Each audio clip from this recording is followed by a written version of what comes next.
You're on mute.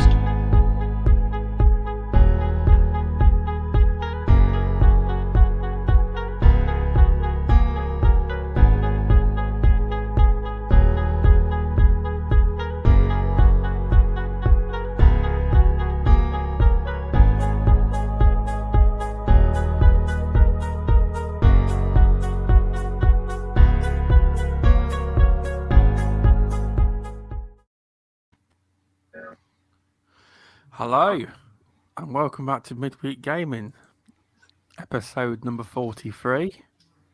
We're back once again. Sorry it's been a few weeks. We had a bit of a break. I had a holiday, nice holiday down in Chapel St Leonard's. It was very good. Then, unfortunately, I came back and I got the dreaded COVID.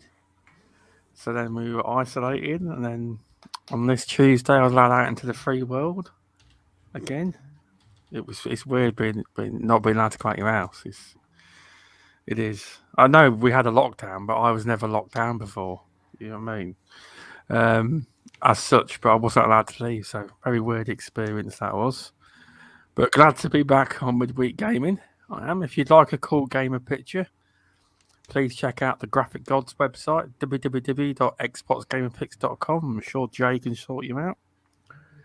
This week we have a guest because we've had a couple of people not feeling too good, and the Ginna answered the back phone. And I tell you what, the last two guests he's had on are actually our panel members that ain't feeling too good. But I've got to give Removal Sanity's credit. When I was due to go on the Ginna's podcast called "Get to Know Your Curator," he actually took my place. So thanks, Removable. Now Ginna's returning the favour. You got ill just accepting the invite. Yes, I did. How are you doing? Yeah, I'm really good. Thanks for inviting me on. I had a lot of fun last time I was on here, and it's good to be back on. Good to hear. Your new podcast you've got on Tuesday nights. Room 101, correct? Gaming Room 101. Yeah, it's a lot of fun. Gaming Room 101. Very good new podcast. If anyone hasn't tried it out, it's a very good listen. It's not like your typical, we're going to go through the news and talk about every single subject every podcast on YouTube is talking about. They come up with different topics and talking points. It's not always about what's in the gaming news. It's quite good, it is. It's based on the show, isn't it? Room 101, where your guests come on and talk about two things they would like to banish from the world, and we do that with gaming. It just happened to be Activision featured very highly this week from a lot of our guests. And yeah, I was quite trying to banish free giveaways to famous people, which didn't really go down as well as the other ones. But yeah, it's a good show. I enjoyed doing it. Oh, I remember. I remember now. Yes, I tell you. Yes. Send me the controllers. That's what it amounted to. Yeah, it was me pleaded for free merch. Yeah, I got a few in the chat. Good to see everyone back supporting. Welcome to Masuku. Welcome to the Indie Gamer. Thanks for stopping in, and welcome to Removal Sanity, who's under the weather, and hope you feel better soon. He's blaming the kids for making him poorly. Sorry to hear about that. Judzilla, all airtime. Who else we got? We got the Mr. Tushi. He hasn't spoke yet. He's in chat. The Ginna. Hello.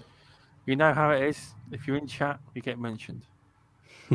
So, moving on. Welcome, VJ. It's been a while since we've spoken on the podcast. How are you doing, sir? Yeah, doing okay, sir. And looking forward to the show. Good to hear. So good to hear your voice again. Hello, sir. Hello, I ain't spoke to you in ages, have I? Yeah, no. Exclusive. Yeah, exclusive. I say you ain't got that button. Oh, well. He's saying you got that animated evil's not here. You hit that button where it goes, and it's exclusive. You know that little clip where Sarah Bond says Starfield's exclusive? He's got it clipped, didn't he? Yes, that'd be pretty cool. But yes, how are you doing, Cerebral Paul? The man that the Ginna calls the Chris Pratt Chris Pratt, because you're everywhere. Yeah. He's on even more shows now since we last spoke. Yep, You are. I'm doing pretty good. Just kind of surviving, you know. Yep, I'm on a few more shows. I'm like almost one a night now. Almost. You are. Mm-hmm. Is it just Mondays you haven't got one? Yeah. Monday. Well, and Friday and Saturday I don't have any shows, but I have the community game night things. So. Yeah, you do. You But help. but Monday is the only night that I'm not scheduled for anything. Anyone? Does anyone run the podcast on Mondays? We need 3 football for. It's bad enough doing one a week, never mind one every day. Christ. You're busy, man. Yep. Well, I got to do something to keep busy or I go crazy. So I figure if I got the time and I got the knowledge, I may as well, make use of it. Definitely, you've got a voice. Yeah. To make it heard. Yep. That's the way I look at it. So Definitely. Welcome, Mr. Tushi. How you doing? It's been a while. I know Hello. with our break in between. I think it's been about 6-7 weeks since I've been on again. Really? It's been a while, isn't it? It does. yeah, Oh, because that's he's a been while, working then. and stuff, and and then the break we took, and I think the last one was on was when Stefan came on. Yes, it actually was when Stefan was on from. I missed the last 2 before you had a break. Yeah. I had to go on the podcast feed to actually look which number it was we were doing. What was next? I couldn't remember. Because next week it's the one anniversary of Midweek Gaming. Because what we define as the first show, or even though it wasn't officially called Midweek Gaming, is the PlayStation Showcase 2020 was what we define as the first show. And obviously that's a week later this year. It's right. A week later. Last year it was no. Yes. It's a week earlier because it's tomorrow, right? That's it. Yeah, because last year it was a week. Yeah, it's a week earlier. Sorry.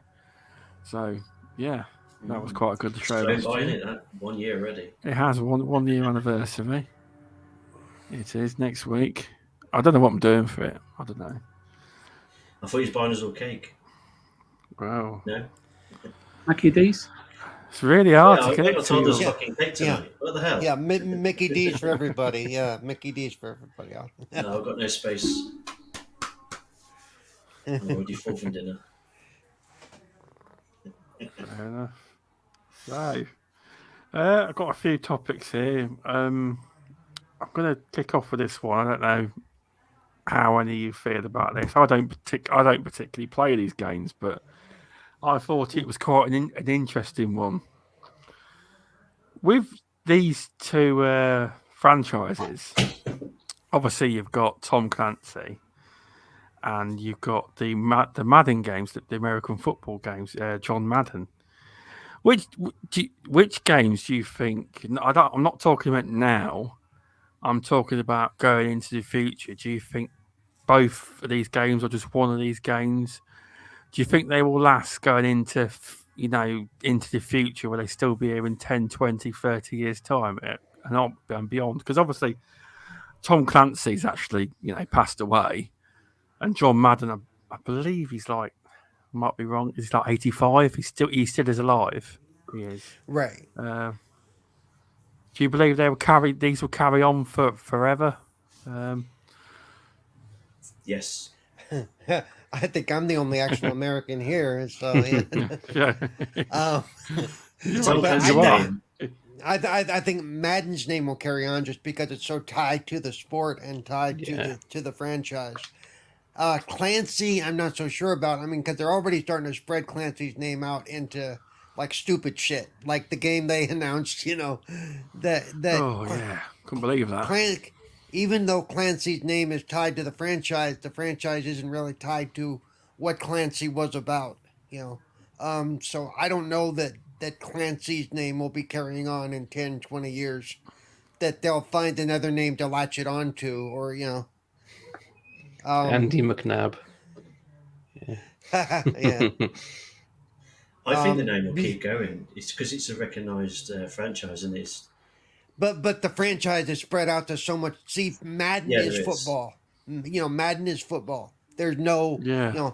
Madden sports thing. It's just football. That's all he's tied to, and that's all that's what he's kind of known for. And Well, that's the name with you. Clancy. So with Clancy, you always know you're getting an awesome shooter. That's the way I see it. It's Wait a minute. But Are we Clancy wasn't awesome? always shooters. Clancy wasn't Yeah. always shooters. I Awesome. don't Always. consider. Is that the correct word? Awesome. You always know you're getting an awesome shooter. yeah, great point. Wildlands, Ghost Recon, Future Soldier. Yeah. Keep going. Right. But the one that's kind of started it all, Splinter Cell. I don't consider Yeah. Splinter Cell a shooter, by any means. No, it's just it's not. You do shoot in it, but it's Clancy was known for the like Rainbow Six and Splinter Cell are the two that really got it started. But now they're getting into the whole battle royale weirdness shit, and the whole the game. I'm drawing a blank today. It's like it's what I get for actually getting sleep. But they're kind of spread out in what they are. They're not really localized to a type of game anymore. So I don't know that it'll carry on, because also we don't know how the contracts with the estates work. It's funny that the two you mentioned it kind of spawned from and is famous for is the two they just refuse to make anymore. Yeah, in terms of which is Rainbow weird, Six and yeah. Splinter Cell. So yeah. I'd love to see them come back, especially Rainbow Six when it had that one where you could scan your face on the 360. I spent so much time on that with my friends and just clearing out levels. It was brilliant. They stopped using those cameras for a reason. Bunch of dickheads, literally. But No, so me and Anna and somebody brought up the Division 2. See, Tom Clancy is still known for the squad-based stuff more than anything. Yeah, the Division, it's 4-person squad-based. Division 2. Yeah, me and Anna have been playing that all week. Division 2. Yeah, I love that game. I'd love that. I need to yeah. find a group to go play back with it again, because I have a high-level character that's a lot of fun. Welcome, Dragon Wolf. Misika came on with us last night. It was his first time playing it. He came straight into the high level, the max level character. Just die within seconds. Yeah. No, he done really well last night. He did. Oh, fair enough. I've played the first Division, but not the second one, and it is good. It's more fun with friends than it is on your own. The Welcome, second one Luke is Steele. a better game. Yeah, the second one is a better game. Mr. Tushi. I'm going to say welcome to Luke Steele, who thinks that your comments about Tom Clancy is highly controversial. Clearly, he does not agree with you.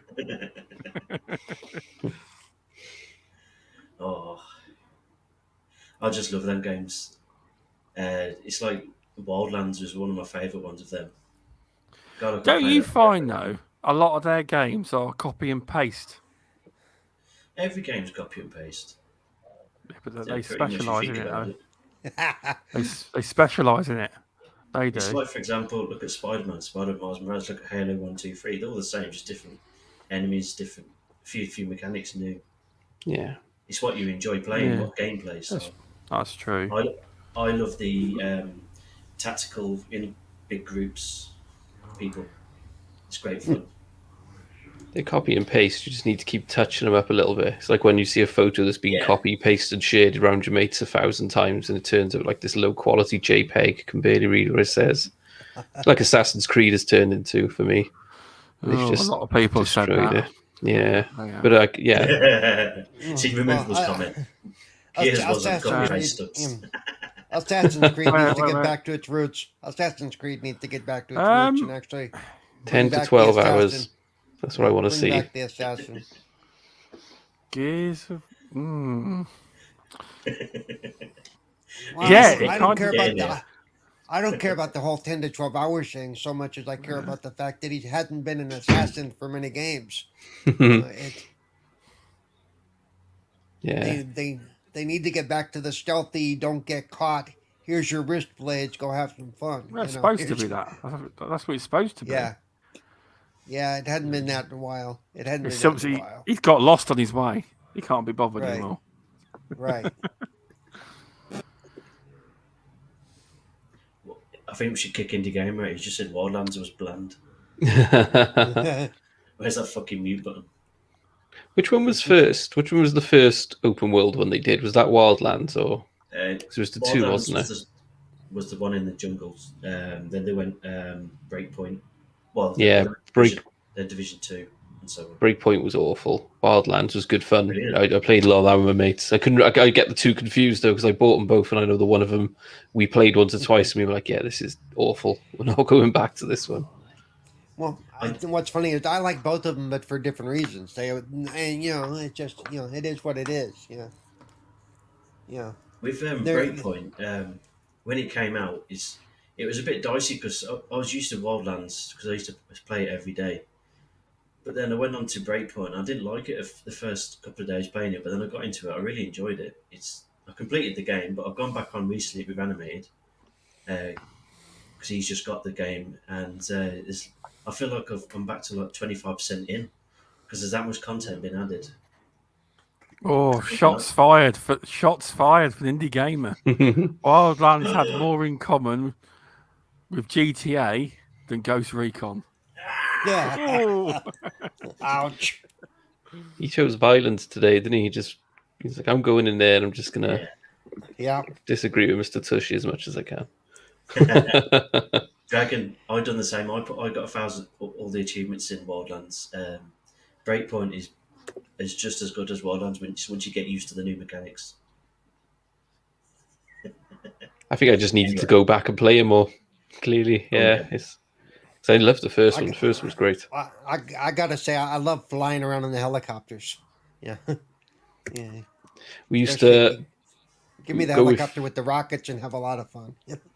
We used to go with our mates, and the one of them was quite new and hadn't unlocked the parachute yet. And we all used to jump out all the time. So he just he's stuck in the helicopter, switching seat to seat, trying to figure out how to get out. No parachute. Yeah. I only have one gripe with Wildlands, and it used to piss me off so much. When you respawn a helicopter, it used to send it fucking miles away, up a mountain. You have to go all the way around the other side of the mountain to climb up to get it. It's just fucking pain in the ass. The respawn system is terrible on it. Well, GTA was worse. Is worse at that. GTA only has specific spots that'll spawn your helicopters, so it's like, okay, yeah, let me walk halfway across the map to get to where you decided to land a helicopter. But they fixed that, didn't they, with Breakpoint? Because they had you have to. Yeah, they did. Yeah, they did. So it was all right. Welcome, That Mama Rocks. Thanks for stopping in, and welcome to God's Geeks. Thanks for stopping in. Hey, Removable, how do you know I'm the new Santa? I could be the old Santa. We never age. Yeah. I'm just undercover during the rest of the year. Vito, have you got any comments on this topic? I think Paul mentioned something, even though he looks like Mel Gibson in his video camera at the moment. It's like Arthur Morgan.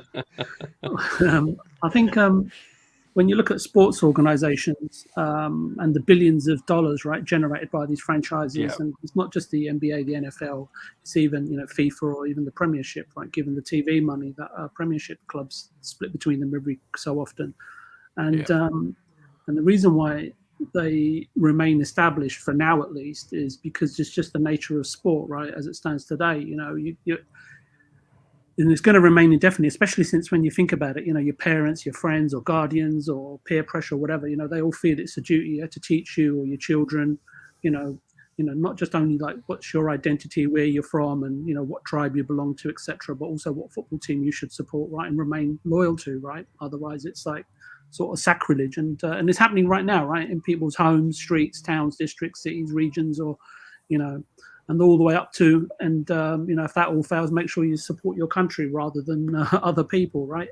So, and I think you mentioned, in your notes, right, which one of these is going to remain important or respected. I really haven't bought any EA or Ubisoft games in a really long time, and I think the last Ubisoft game was probably Black Flag, only for a Ooh, recommendation yeah.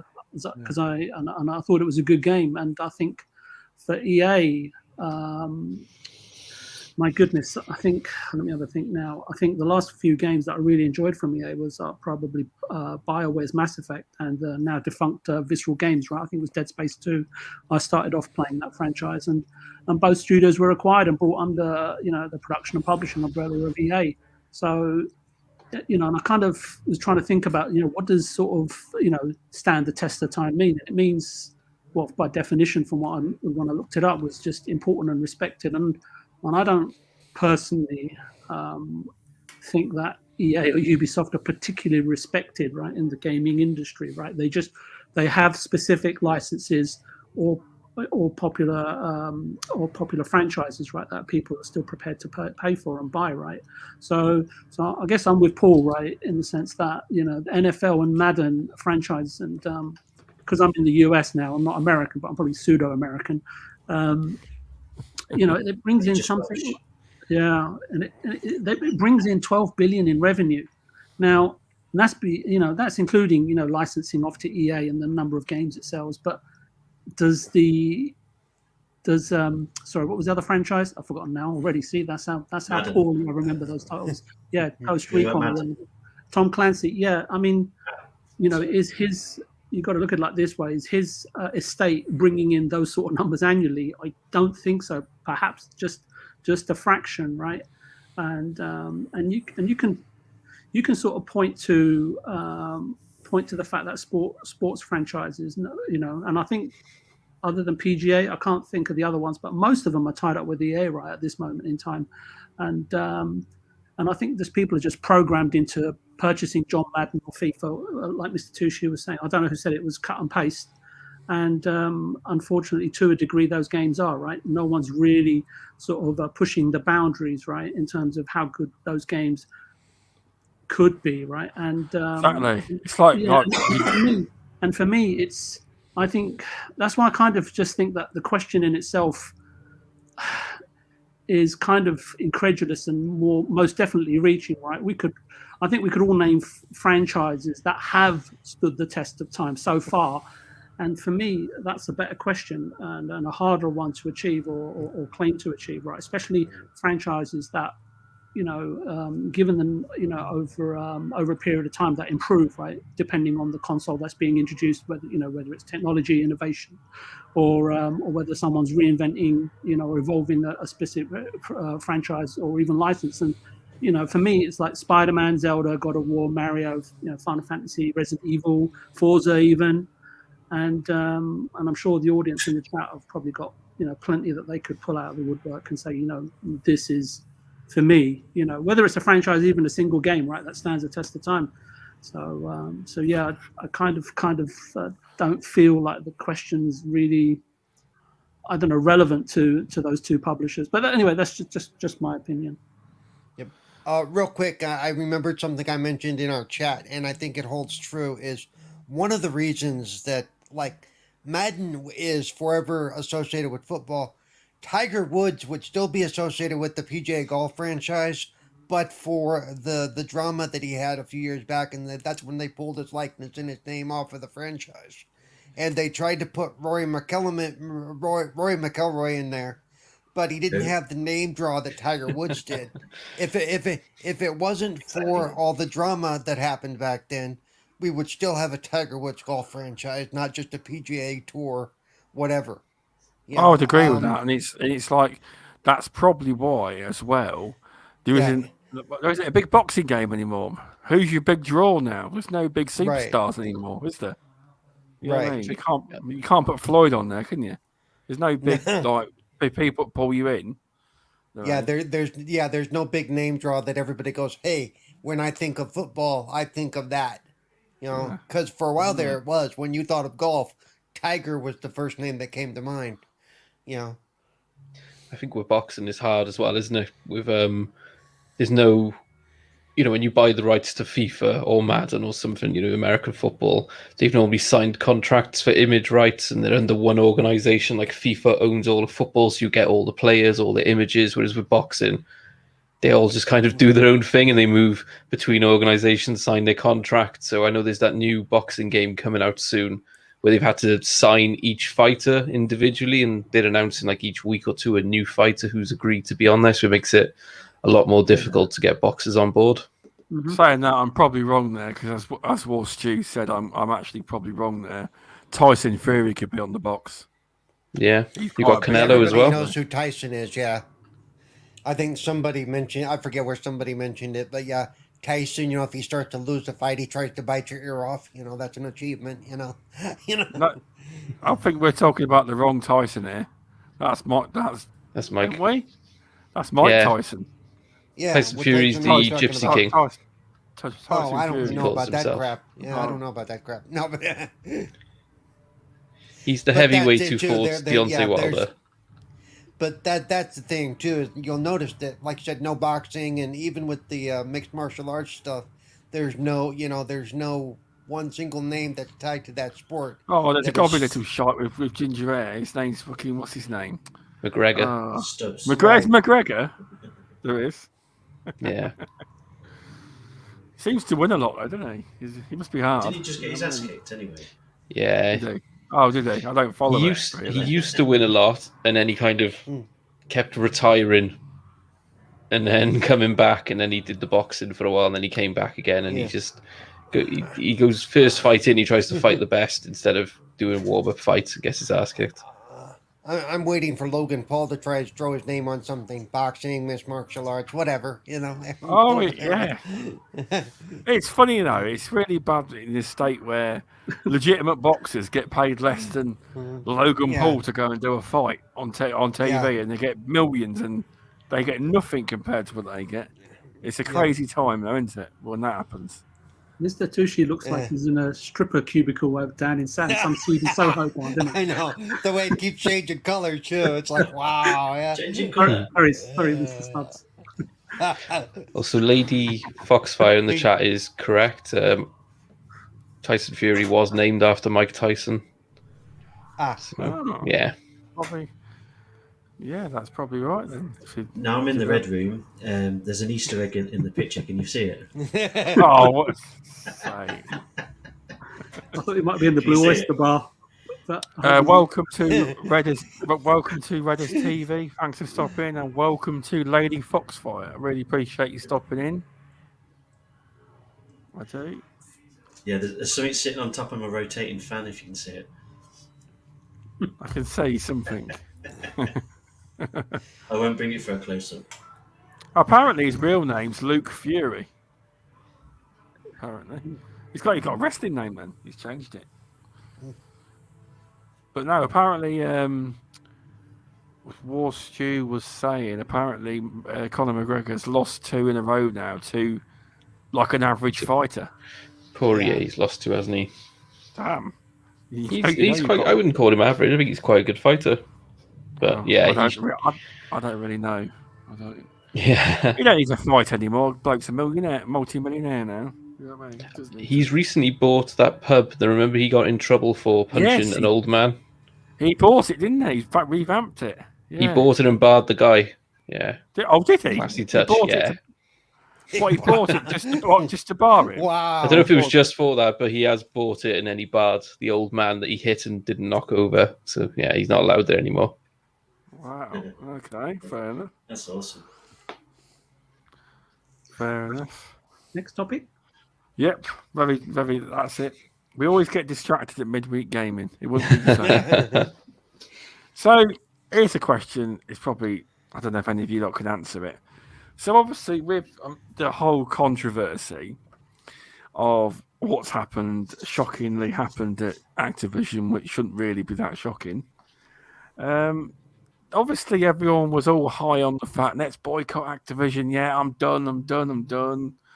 And then they all see this new Vanguard trade. Oh, I'm hyped. I'm going to buy it. Or because it wasn't exactly Call of Duty's fault. The actual studio in question was Activision Blizzard, but the actual boycott was for the whole of Activision. And then people, oh yeah, Diablo, I'm playing it. And you find a lot of people that said, oh, I'm on the boycott, are actually playing the games again because they get overexcited and forget there's a real boycott. anyone got any reasons to why gamers do that? Just because obviously they're general casuals. I mean, Call of Duty is going to, regardless of what happens, if anyone does a boycott this year, it's going to sell millions upon millions of copies, regardless. Because the average Joe on the street that buys it ain't going to care. In general, it's not going to dent their bank until you dent their bank balance big time. There'll never be no massive changes. Who's the question to? Anybody that wants to jump in on it. Because it's like a trend. It's 1 minute, we're all, and then I think the see a pattern trailer.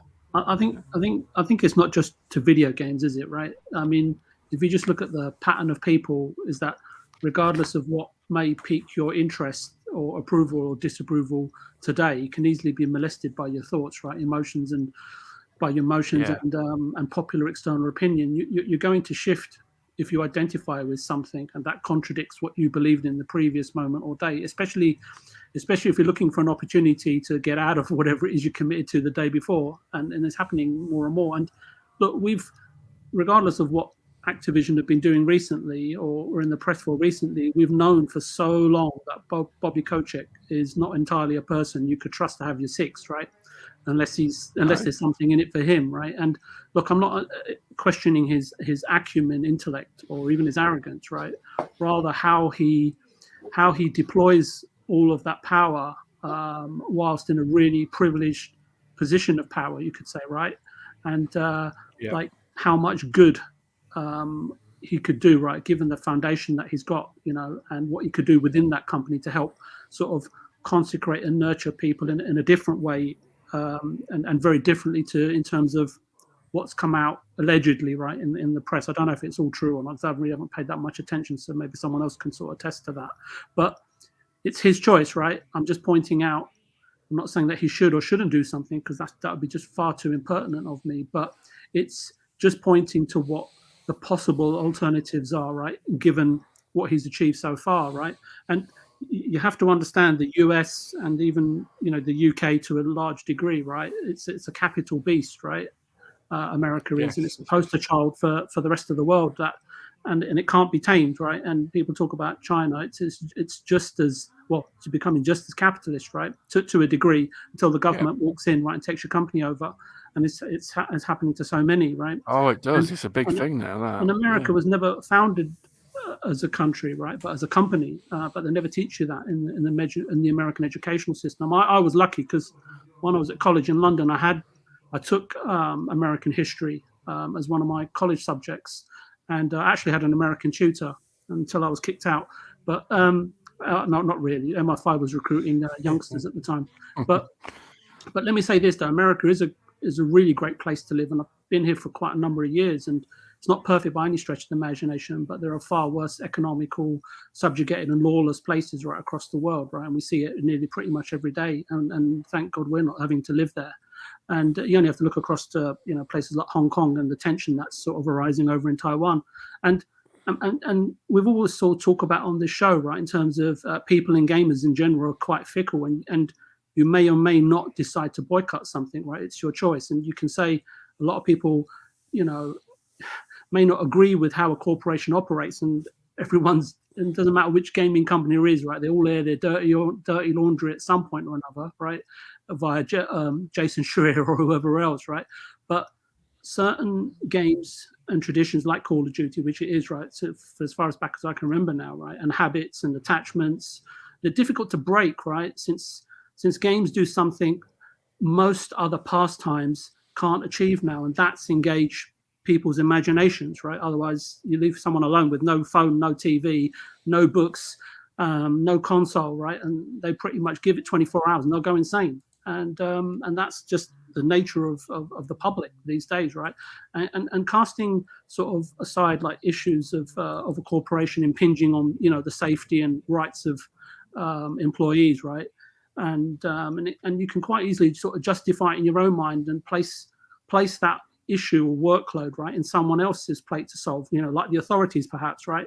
And it's like, why should it affect me and what I want to do and how I live my life? At the end of the day, I'm just supporting the developer, right? And people, why should they all suffer, right, from me boycotting this game? And and people can really quite easily, right, make a counter argument to justify why they changed their stance on something, right? And well, I'll just leave it to the legal system, right, and let them deal with the issues, right, and penalize and punish the people that if need be, right. And the most important thing is, I guess, is regardless of like what side of the coin you sit on, right, or stand on, right, what I've noticed more and more, like being here in the States, is that the problem is division, right, and it's not a case of like, regardless of what stance someone's taking, it's not right to really point a finger or ridicule or disapprove with anger, right, and sort of even abuse someone who makes a choice that doesn't agree with your own sort of idealistic, often ignorant, since we don't know everything, right, opinion. And basically, that just showcases flaws in your own morality, right? And basically, all you're doing is, by castigating someone, right, all you're really doing then is showing that you're actually, identifying with exactly the thing that you're opposing. And I think that's the bigger issue, right? Rather than the fact that if you choose to boycott something and then turn around and decide to buy the game. So at the end of the day, whatever happens outside of you, it's uncontrollable. How you feel or how you think and everything, right? It does change. It's quite often, and as I say, people are pretty fickle. But yeah, that's just my opinion on it anyway. Have I been cut off? I think. Wait, somebody's talking smack about me in the chat. Let's see. Yeah, no, it's that was really good, VJ. I had to step away for a second, but I could hear you. Yeah, very good points on that. No, someone wanted something out the fridge, but I could hear you in my ears. I got my earbuds on. Yes, a very valid point. To the fridge. You walked to the fridge. You still couldn't dull out my voice, so you decided to stick your earbuds in and stick your head in the freezer. No, earbuds. Is that the sort of length that you're going to now to avoid me? Yeah. Wow. Yeah, it's a very valid point, so VJ. It translates into all parts of life. It does. I think part of it is too. Most people just like, and without getting into it, politically and in gaming, they have short memories.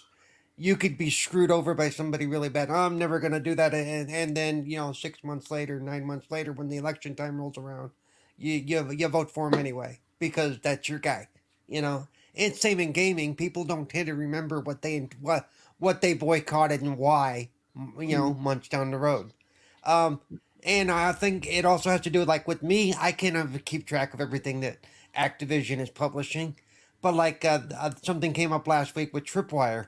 The president of Tripwire came out and said some things that were like really bad.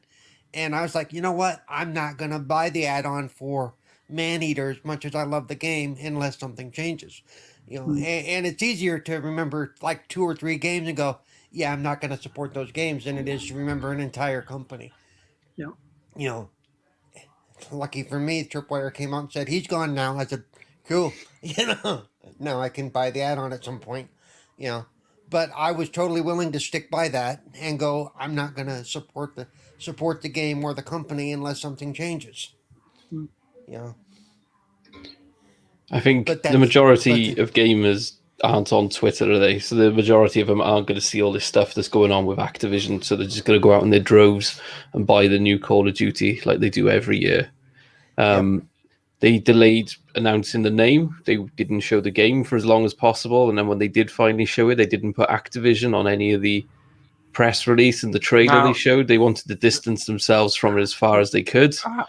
This is our game. I think Activision is just a drop in the ocean. When you look at the things that have gone on with Nike in the past, right, using child labor, right, in not in China, but not just in China, but in Taiwan, in Vietnam, using child labor to create their trainers or T-shirts or or whatever, and then you only have a look across to Apple, right? It wasn't that long ago when they were using Foxtron and they were saying, we had no idea that this is how the staff were being treated while they were jumping off the roof of buildings and committing suicide due to the pressure of having to produce iPhones that we stick in our pockets. And what I'm saying to you is that we can all scream, at the top of our lungs, when it's reported on CNN and Fox, but if you don't believe that every single media outlet is in the pocket of some sort of corporation or tied up in a web of finance, right, somehow, right, where it's only when certain things are exposed to a degree where they can't avoid but jump onto the bandwagon. Otherwise, there's so many other things going on that we are just so unaware of. It's absolutely incredible. It's just that, as I say, video gaming in the last 10 years or so has become such an important pastime for so many people that, as I said, don't watch as much TV. Just ask Mr. Tushi how much TV he watches. Ask him what football team he supports, right? Ask him how many books he reads, right? I'm not criticizing it because I love video games just as much as he does, but it's becoming, for many people, just a major way now to, whether you're on the train or a bus or in the toilet, as Mr. Tushi often is, or in his truck or sitting at home, that video gaming for single players and as well as multiplayer, as well as playing with your partner, is becoming the main way as to how you engage your imagination without going mad.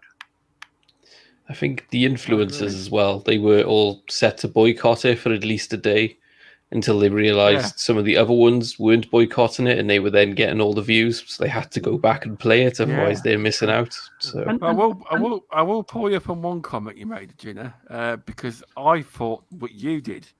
Well, you know how you said Activision's removed all their being part of the trailer. Now I thought that.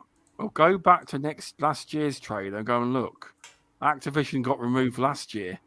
It wasn't. It's a thing they don't do anymore. Because I was talking to Mav about this, and he said maybe they were worried about getting called out last year. They were just covering their back. Yeah, he said the Activision logo, etc., got moved. Decided to remove them last year out of the games. Yeah. Maybe they knew this was coming. You never know. The thing is, though, Stubbs, I have to say though, Bobby Kotick, I know a few people that know him, that sat with him, that talked to him, and so on and so forth. So I got an idea about him. But given that this is not something that's just happened, right? Apparently, this legal case or whatever that's been or whatever has been going on for a substantial amount of time, right? And it's a state that and you guys only hear about, and Paul will probably back me up on this. You guys only hear about Activision, but you don't hear about the same sort of context in terms of sexual allegations, etc., going on at universities here like Stanford, Columbia, and others, right? And they're prevalent. They're in the news over here. So this is not what I'm saying just about Activision.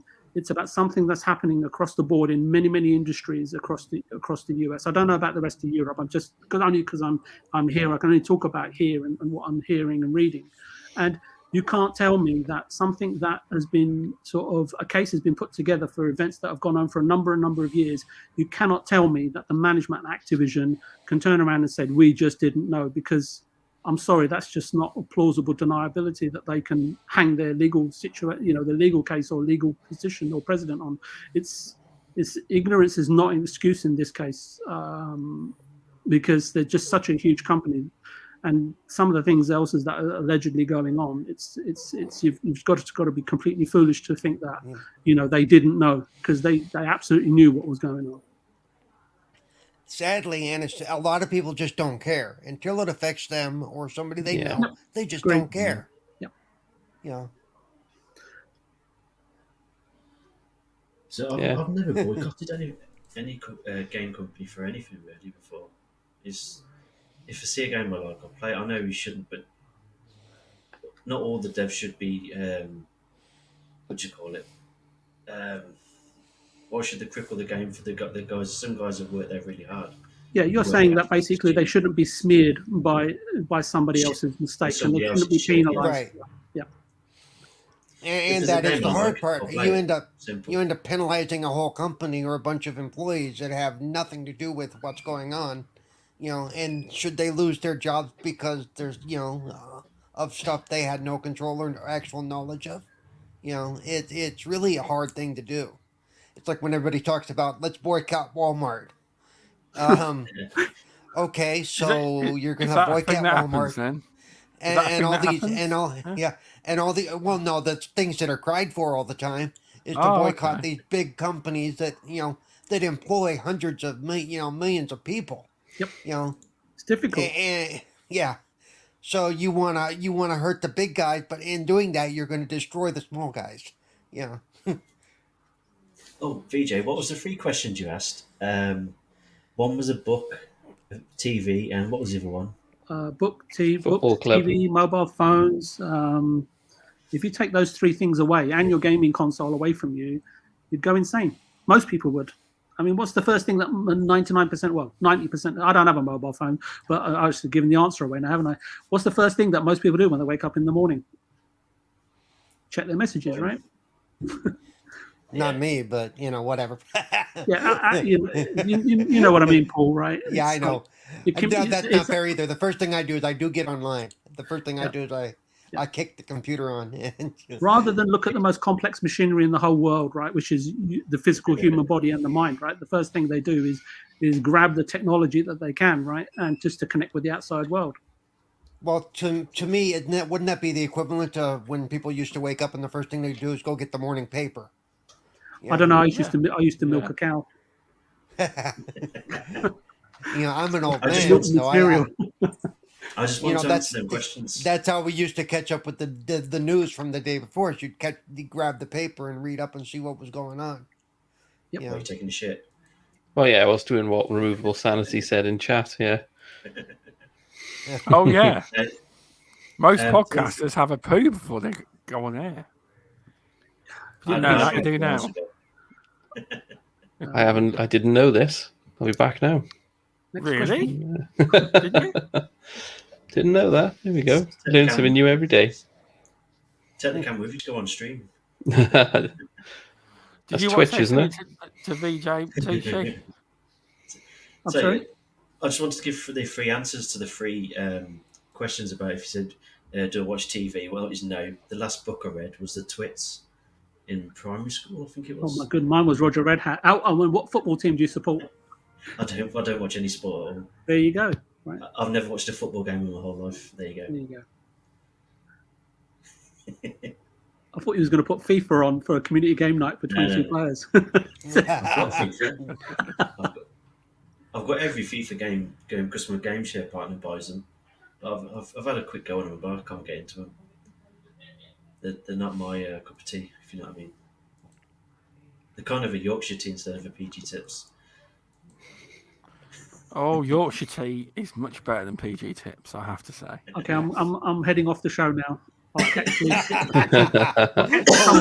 in the ether. Oh, fucking hell. Hey, Jamie, I want to do a fishing night, but Animated ain't keen on that idea. I think a few more people have came in. Welcome, Pixel Slapper. There's a few more who's came in. I've missed them. Fabio, thanks for stopping in. Just trying to. Who else have I missed? War Stew, welcome. Welcome back from the dead. Fabio's have a good drive. Yep. I think that might be. And welcome, Telegonic. How are you doing? Welcome. Dragon Wolf.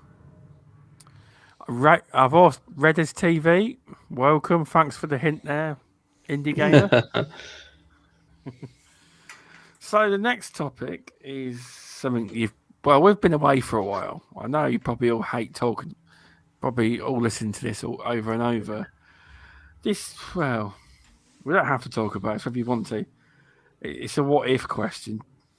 Do you actually think that the release date of Halo Infinite was meant to be their actual anniversary? Do you think that was meant to be the actual release date, or do you think? Because I have a big thing because it's in the Midweek Gaming DM. We've debated this over and over. We have. I still believe a game should be release finished. I still stand by it. It's just I know it's what you call a service game, but when the studio keeps saying Halo is the integrated part and the campaign's an integrated part and co-op's part of it and all that, then they, but they obviously had to make a release date. They did. That was December 8th. But then it begs the question, the thing I do say, that Xbox and Phil Spencer banged on about for ages, saying that they'd rather wait for a game to be fully finished. This game just have a deadline, and it's been set.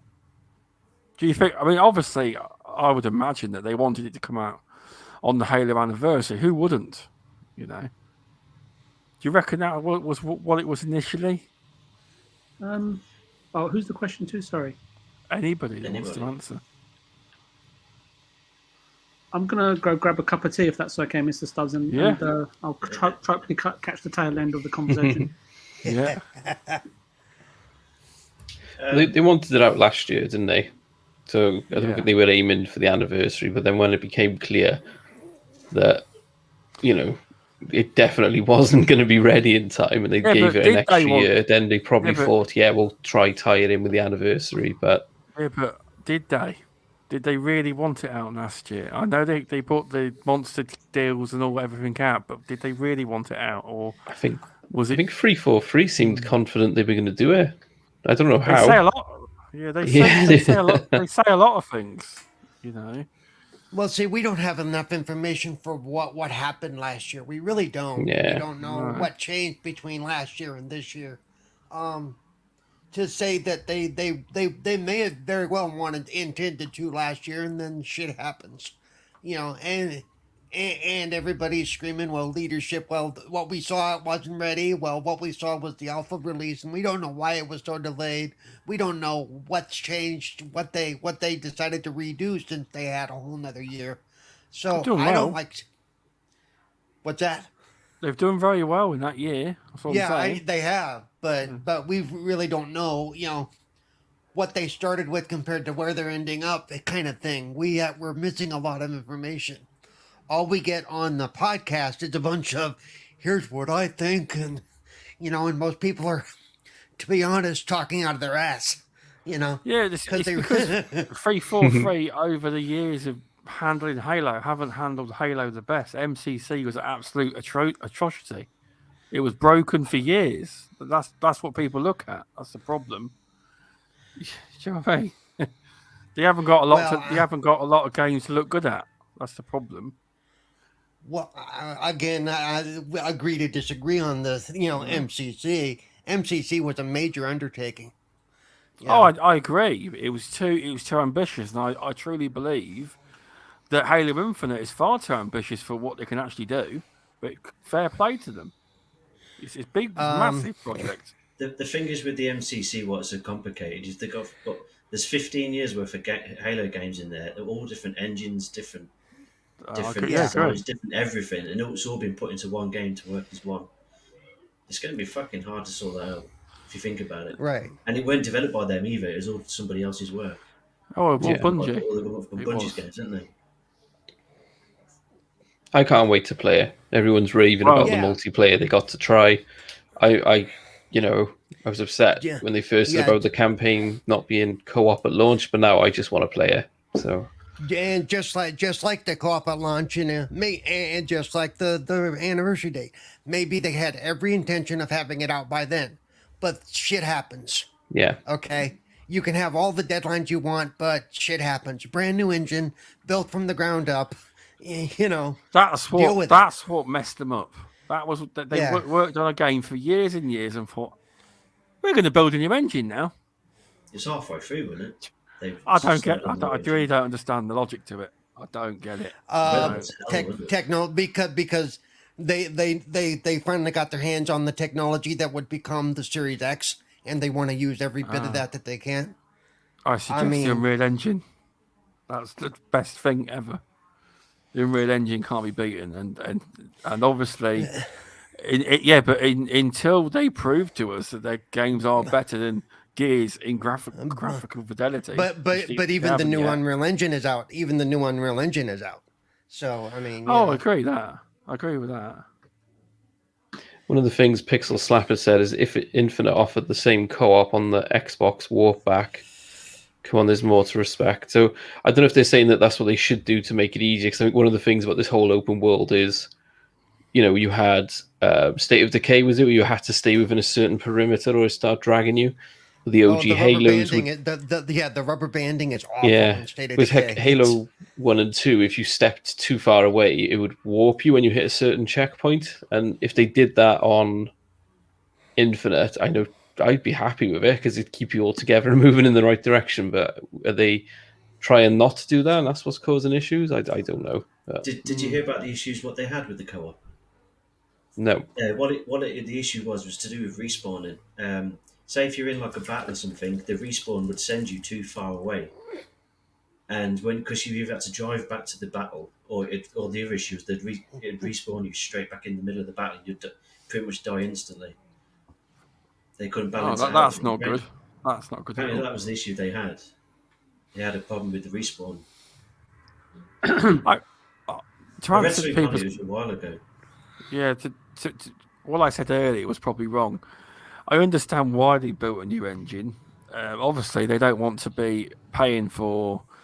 Obviously, you've got to pay for a license or per how many you've sold to use the Unreal Engine. Obviously, everyone wants to own a proprietary engine, so I understand why they made one.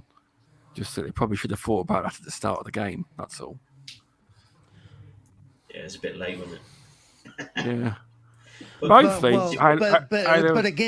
again, technology changes at a high rate of speed.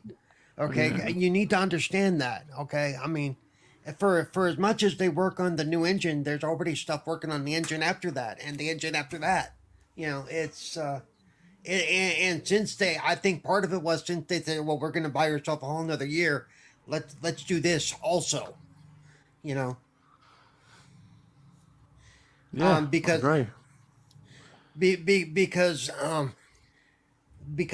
Unreal is great, but Unreal, like somebody said in chat, Unreal's not a magic bullet. Okay? It's incredible, though. But it's not a magic bullet. And like I said, Unreal is being updated to take advantage of the new abilities of the Series X as well, compared to where it was a year ago. You know, so and give it another year, even better. Come on, Stubbs has got to say something controversial. No, I don't. Bring it out next year. No, I see. A lot of people think a year is a long time in game development, but it isn't. It's not. Really it's not isn't. Long. It's not long at all. Especially if you've got to pick. I mean, I think the launch of the game. I think it was the Ginna that said that they planned it for last year, and I guess Phil coming out on a public stage and announcing a brand new console and saying that it's going to launch with the system. I think he was let down personally, and but for me, what I've seen of the game and how I've seen Joseph sort of Staten come in and sort of pick up a poison chalice. Really, I think was he pulled off another game. I think it was Tell Me Why. Right, correct me if I'm wrong. And as I said to you, I think that I said at the time, I think it was on Boom Show, that the XGS producers and Mr. Booty didn't have their eye on the ball, and it happens, right? It happens at the best of companies or the biggest of companies, and it was and I think that last year it was a very public, obviously, and it was a really difficult situation, and I'm hoping that the outcome is that the additional time, and obviously I'm being a little bit selfish here and looking inwards. I'm hoping that the campaign portion of the game turns out to be very good. I mean, I'm not expecting a graphical, technical, or technological masterclass. Just a really polished gameplay and narrative-driven experience. And if you love multiplayer, then more power to you. And it's in Game Pass, and therefore you can't really have any issues or complaints with it, other than the fact that you bought your system last year to play it. But there's been plenty in Game Pass. I mean, I was counting. I was telling Mr. Tushi, I think I finished about 10 games this year, and when I actually looked in the app and I counted up, it's like nearly 25 games that I've completed, and only 3 or 4 of them are I completed. And when I say I bought more, but the 3 or 4 that I bought that I really enjoyed, I completed the games, got to the end of them, and the rest were all in Game Pass. And I think that we talk about Halo and 343 and the troubles and what they've managed to do and turn things around in a period of a year. It's quite remarkable. We talk about it on Boom's channel quite a lot, and there's some really strong opinions on there because there's some really big Halo fans in there, right? Right from right from the Xbox original days, right? And you have to sort of tip your hat to Joseph as he picked up, as I say, a poison chalice, and he's placing his reputation on the line more than anything, right? If you think about it, and he's damned if he does, and damned if he doesn't. And this is why I have to say, regardless of how the game performs or how the engine performs, there's going to be a post-mortem. There was a mini post-mortem last year. That's why you saw the changes, right? I think the guy Mike or something, appointed by Bonnie, who was swiftly removed, and they had to remedy a really difficult situation at 343, and I'm thinking that, and I was saying to Boom, I said, look, you're talking about Joseph here, but he shouldn't be judged, right, based on the outcome or at the launch of Halo, because that if there are issues, and it's a big if, because we don't know, they'll be remedied, right, over the course of the first, second, third, fourth, fifth month, right? And I mean, just look at how much support there's been for Cyberpunk, how many units it's sold, and I'm still one of the ones that's sitting in the camp that's saying I want to play it again. I'm just waiting for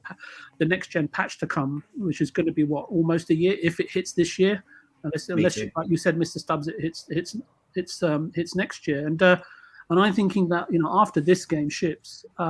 Should 343, under the stewardship of Jason Staton, be allowed to flourish or look to see what they can produce next? I mean, they've got the talent up at 343. It's just the mixture isn't right, and it's like having a load of clay, right, and doing a little bit of pottery, and what you've got a big amount of clay. It's got to add bits and take bits away, right? So coal's needed, more teachers and leaders are needed to be brought on board, and a shift in recruitment process, and overall the culture needs to change, and that'll happen. And Joseph's predecessors really weren't the right guys for what Phil's intentions were for the franchise. That's where I think the disconnect was, but it's not something that isn't insurmountable. And as far as I can see, and this is all as far as I can see from what I can make out, and all what I've pointed out can actually be remedied, right? And it's hard to make a game as it is, and it's harder still to build a studio, and it's even more difficult to ship a game, right? And so many games, halfway through development, sometimes, just end up getting canned and we don't even hear about it. But I think I'm going off topic here, Mr. Stubbs, but you might have fallen asleep. No, I'm still here. You got very good points. I'm seeing some conversation in the chat. Welcome, Shizno Elite. So basically, obviously, Halo is what you call a service game, so they can keep releasing stuff. And if you take it from a service point of game, it is okay to release different. When you look at it logically, if it's a service game, you can release different elements different times. But they need to stop saying, well, Halo. They need to stop saying, well, campaign co-op is integral to Halo. They need to stop saying that. Just call it a service game. It is a service game. I think Stubbs, I think whether it's a service game or even a single player game, does any game reach its technical or performance pinnacle at launch? I would say very, very few, right? So, so I think if you're a gamer in the modern age waiting to play Halo or any single player game or whatever, as a matter of due course, right, that the game is going to launch with a big day one patch, and it's going to have subsequent patches for the first 3 to 6 months, and that's why some gamers do wait until all the patches come out, right? Unless you love Cyberpunk, and it's almost become the norm. It's not healthy. It's not desirable, but unfortunately, as Paul would say, given the pandemic, it's a reality that you have to sort of take into consideration. But as I go on again, is that you've got people from all walks of life, people that are going to be nitpicking every single element of a game and criticize it. And I'll give you a really good example, right? Because I'm one of these people that's looking forward to Tales of Arise from Namco Bandai, or Bandai Namco, and it seems to have some fantastic reviews. I just sort of stumbled on as I was doing a bit of research for this show, and I thought, wow, loads of 9s out of 10s, and I'm really looking forward to it. I really enjoyed the demo. And then you've got one review from GameStop that gives it a 7 and saying it's a fantastic game, great graphics, really good work, amazing, wonderful. But if you're expecting this to be a classic, you'll be sorely disappointed. What kind of review is that? I mean, it does my head in. And they gave it a 7 out of 10, and so I just dismissed the review completely. But as I say, if you've got that going on in the media, what do you expect from fans? Yeah. Exactly. One point you mentioned was about the day one patches and what we expect. I know Red is in chat when I spoke to him about Halo. He doesn't think the multiplayer is going to be working for up to a week. Just with the server issues and the amount of people, PC, free to play, Xbox One, Series X. I think it'll be a day or two and it'll be fine. But, I'm an optimist. Plus the fact tushi running it on 20 different. Plus the fact that it's free to play. X's in his truck. He's got 4 PCs. As long as the server issues don't affect my ability to go in and play the campaign, then that's fine, because that day or two I've booked off work. Right. I can do the campaign. Yeah. You've given me an opportunity there. Right. Yeah. Gears 5 did this. They made it so obviously the reviewers reviewed it fine. There was no bugs. But what they hopefully 343's seen this are not doing it. And what they did was, even if you were playing solo, the game relied on being connected to a server, and it ran off servers. So hopefully 343 haven't done that, because if it is, no one's playing campaign day one. It'll crash. That's it. Well, part of the reason for that, and I don't know, because you can't do co-op on launch, it may not be a factor, but part of that is, even though you're playing solo, it's set up so that people could jump into your game, or you could get people into your game as you went along. So without co-op working, that may not be an issue, depending on how they have it coded. That could be right. Yeah, actually. Yeah. But the other issue is, and not really an issue, but hopefully Microsoft, knowing that this is going to be big, they're dealing with Microsoft servers. It's a Microsoft game.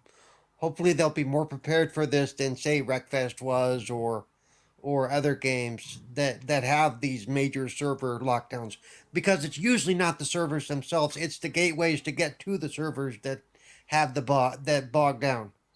The choke points are the gateways, not the servers themselves, 90% of the time.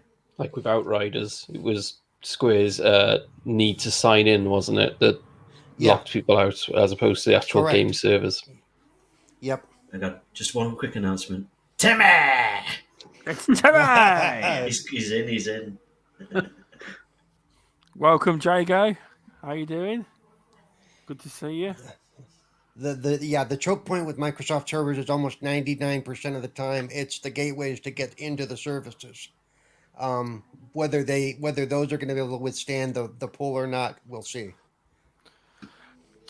Here's one for you. I don't know if any. Right. So obviously, this is one thing I don't understand. The game is free to play. I obviously understand this, but how do the person that doesn't have Game Pass play the game? Because obviously, is it going to be like a situation? Go on the store and download it. No, but is it like Warzone, where you're going to get Halo Infinite, and then when it goes, you can only play the multiplayer, and then when you go to campaign, it's go locked, please buy. Is it just going to be one app, or they're going to have two? There'll be two options. You'll either be, you can download that as a whole, download, and you'll play it as, you'll have an option to play the multiplayer or campaign. They'll either say the campaign's locked, so it'll be two separate downloads, which I think it will be. Hopefully it'll be two separate downloads. I don't want to have to be forced to have the entire gigantic game, even if I'm only using half of it. I think I saw something online. Someone was saying on the marketplace you can find Halo Infinite multiplayer as a separate download to pre-install. It's only like 200 odd megs. It's one of those the ones they put there to keep it. But it looks like it might be a separate download just for purely online. Well, if that's for the free to play, that will make a lot of sense. That will, rather than making everyone downloading all the big updates and every time they go on being bugged by, do you want to buy it? Do you want to buy it? Like Call of Duty like to do that, do they? Worse too, it's going to be the multiplayer is going to be free to play on all the platforms that it's on, apart from PlayStation and Switch. Mr. Stubbs. Yep. So another topic. Not really a big topic here at all. I don't know if anyone. It doesn't matter if it's big or small. It's the importance, right? That the panel brings to it. So it's connected to. Yeah. I have an emergency topic at the end if we've got time. What's that, sorry? I've got an emergency topic at the end if we've got time. We will be able to get to it. This is tiny. So we have a panel member here, the guest, who he went along and got excited about the Halo Infinite Elite Series 2 controller, but also there was some Halo Series X consoles. What did we all think of it, and who went out and actually managed to get one? There he is, the main man. I got the console. As well. Yeah, no, I didn't get the Elite 2 after. I got the console. But it now puts me in a position where that controller with it looks so nice that I need a new controller because I'm not going to use that one. And I'm going to have to move where my Xbox and controllers are now because my kids can reach this. So I need a new setup to stop them getting near when the new one turns up. I'm a bit of a Halo fan, as you can tell. So, yeah, I think it looks beautiful. You know, No, it looks really good. It does. It comes with a free copy of the game, which is useless to me because I got Game Pass anyway. I'm gonna tell you something now because I've heard this. I've not heard that comment. I've heard it on tons of podcasts. Right? They're looking at the price of the console because it's more expensive than the actual base one that's got no color on it. Now, you said free. If you look at the price of the standard Series X and yours is more expensive. It's because it's 20 quid, isn't it? they've accounted for the price of Halo Infinite included, the code. Mm-hmm. Yeah. But loads of podcasts were slagging it off for being more expensive. But it actually includes the game code with it. But I just thought I'd point that out because loads of podcasts have been. No, it could also be the licensing of having the imagery on the console, because even though it's a Microsoft product, there's still licensing that goes into play. It's true, yeah, it is. You get the game with it as well, so it's a benefit. Yeah. So in Judzilla's put, he's got the controller. He couldn't justify getting another Series X. I'll be selling mine as soon as I get the other one because in the UK, even like CEX, which is like terrible pre-owned, try to rip you off shop for what you're selling them. They're paying £10 cash in hand more than what a Series X costs to buy new because they're that hard to get hold of. Mm-hmm. So this upgrade's only going to cost me £10. So I'm happy with that. And then some poor bugger will buy your console being fully ripped off, but you're not bothered. Well, initially I offered it to my brother. Sell. My brother can't get hold of a Series X. I offered it to him for $430, which is less than they're selling it anywhere. They go for like 600 odd quid on eBay. Well, apparently Telegonic's after your Series X. He just said, I'll buy it off. Well, if my brother falls through, I'll reach out to you. But I said, yeah, $430, you can have it. They're doing, for however much was in CX, like $460 and what have you. And it was $480. Sorry, they're doing CX. So it's basically cover the cost of my new one. So it's 50 quid off because you're my brother. And he messaged me saying, "Oh, it seems a bit steep for second hand." Seems a bit steep. Do you see have you seen how much these go for second hand on eBay? They're like 600 quid or whatever. Like CX sells them for 650. They're buying them for 480. It's like, how dare you? I think I'm trying to rip him off, but he's still umming and ahhing. Yeah. just watch him later. He's gonna say he'll give you 100 quid now, and then he'll pay you over time. Pay me on the monthly. You'll never see it. Yeah, I think he's gonna give it to my nephews, but just he's not gonna haggle me down. I think I've already knocked 50 quid off what I'll get elsewhere. I think he's doing okay off me. Indie Game was asking what CEX was that for cash or in-store credit? Cash, yeah. Cash, okay. Let me see if that's changed. I'll double check for you now. That's better than our GameStop. Our GameStop will rip us off. It's always in-store credit, So in other words, it's no loss to them. They got it coming and going because they'll turn around and sell it full price and then some. It is. I've just checked. It's still £480 cash they'll give you. Oh, 480 in-store credit. Yeah. So. Crazy. Well, Telegonic's willing to PayPal you it now if you can have it. I know, yeah. He's jumping on that. He's like, you can expect to knock on your door later tonight.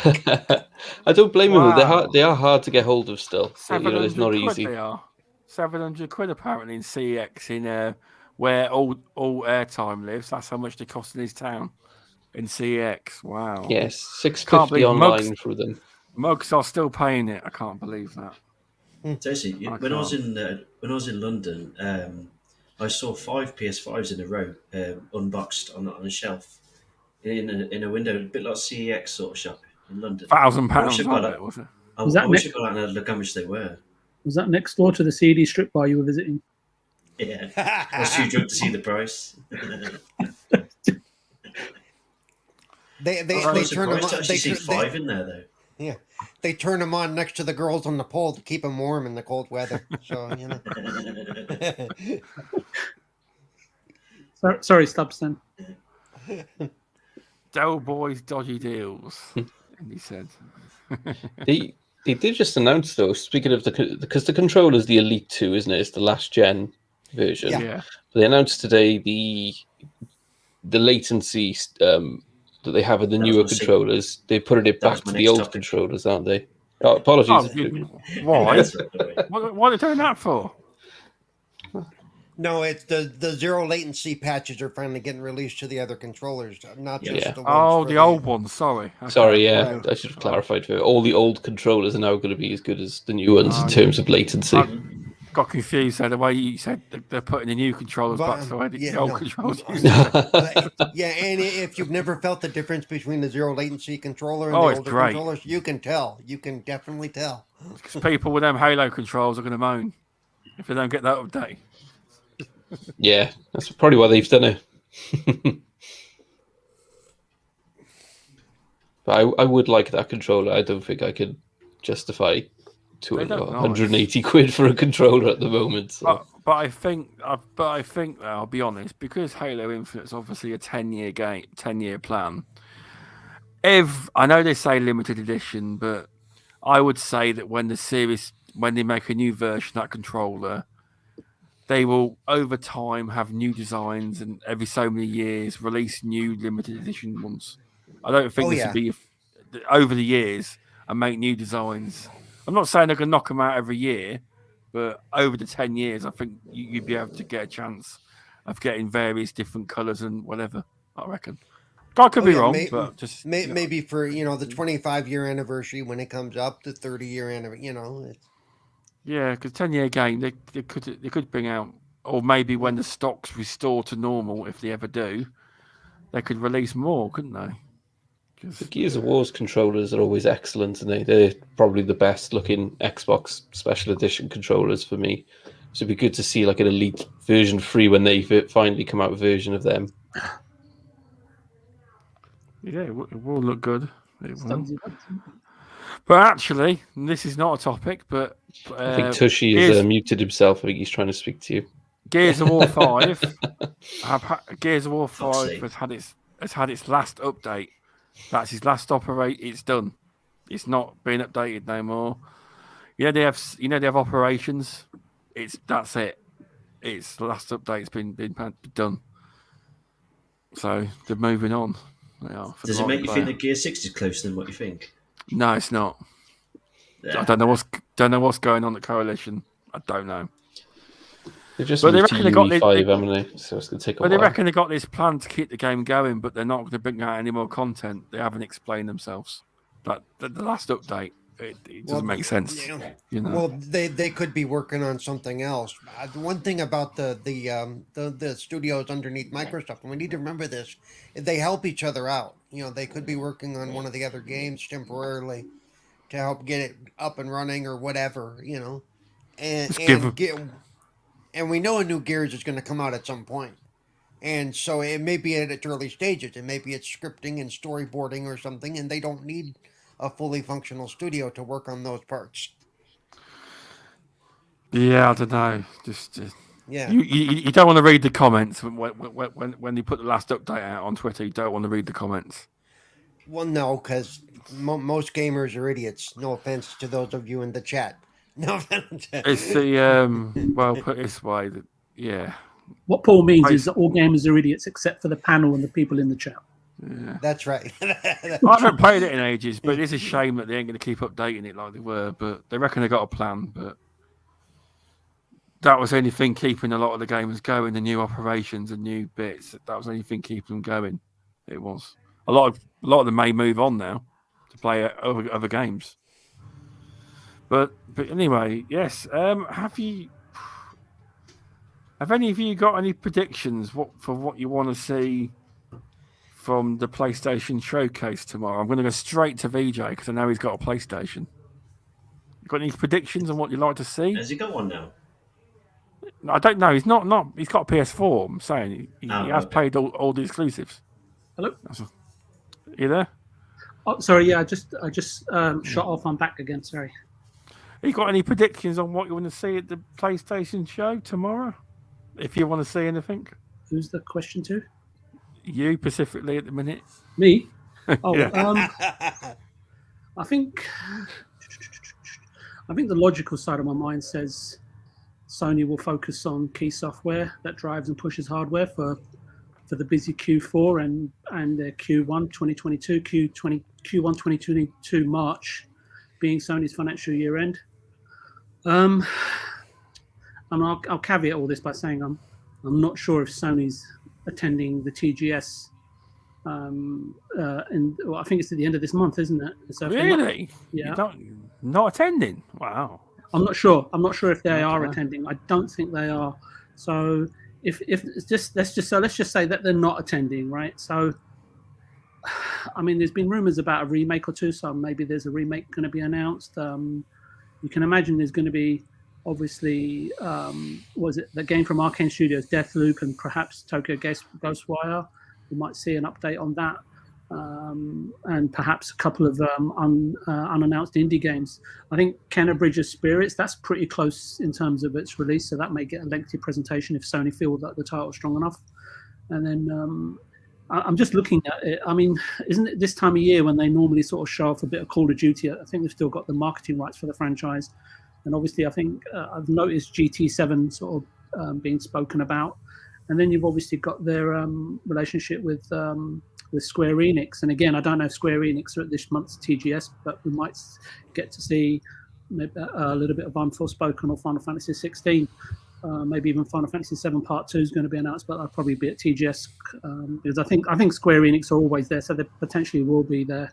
I just don't know how prevalent or how important TGS is these days for the rest of the world. And obviously, I know Microsoft are going to be there as well. So maybe a short preview and then a full reveal of some of those games at TGS by Square Enix. I think my point is that Sony will do whatever it takes, I think, to sort of burn through all their shipments of PS5 and PS4 hardware or their forecasts for the main 2 quarters until April ushers in. And it's not going to be much more than 25 million, right, in terms of total units sold by March 22, because I think I was reading in their last financial report, that's all they can actually produce, right? And I think as Ginna was saying, and Mr. Tushi, that there's still quite a heavy shortage of hardware out there. So I guess in that sense as well, you can see why perhaps Horizon Forbidden West is releasing in February. I think it's just to sort of make sure it launches at the height of or the maximum occupancy or install base, right, of PS5 and PS4 hardware, installed hardware, based, obviously taking into consideration the source shortages. I just couldn't. I don't know. It just didn't seem right that Horizon Forbidden West would launch this final quarter. Not to me anyway. And I think for me the big one. And the main reason why, if I do pick up a PS5, will be God of War. And I don't know, but for me, it's like, I don't know, I'm in two minds about this. Is it better to sort of reveal it now to some degree and not in January or February or March prior to the year end because it's too close to the actual release of Horizon Zero Dawn Forbidden West? I don't know. These are all decisions that these guys get paid money, right, to decide. But from a fan's perspective, I do want to see God of War. It was interesting for me about the invitation was I saw the 4 Sony symbols sort of encrusted with jeweled diamonds, which seemed like a potent and ominous signal. God of War, after all, is like. I'm only saying that because of God of War, obviously, is like the crown jewels, right? All the jewels in Sony's crown besides the Spider-Man games, right? Not that they're the best games in the world; they're really good. I really enjoyed it, but it's in terms of sheer numbers that it sells, and And we all know that Spider-Man is probably going to be a biannual franchise release for Sony, right? They seem to be doing really well with it. But for me, I don't know when, because I think it's still too early for them to show anything that's really a proposition that's really extravagant or cutting edge on PS5, because of just how early we are on in the generation of games.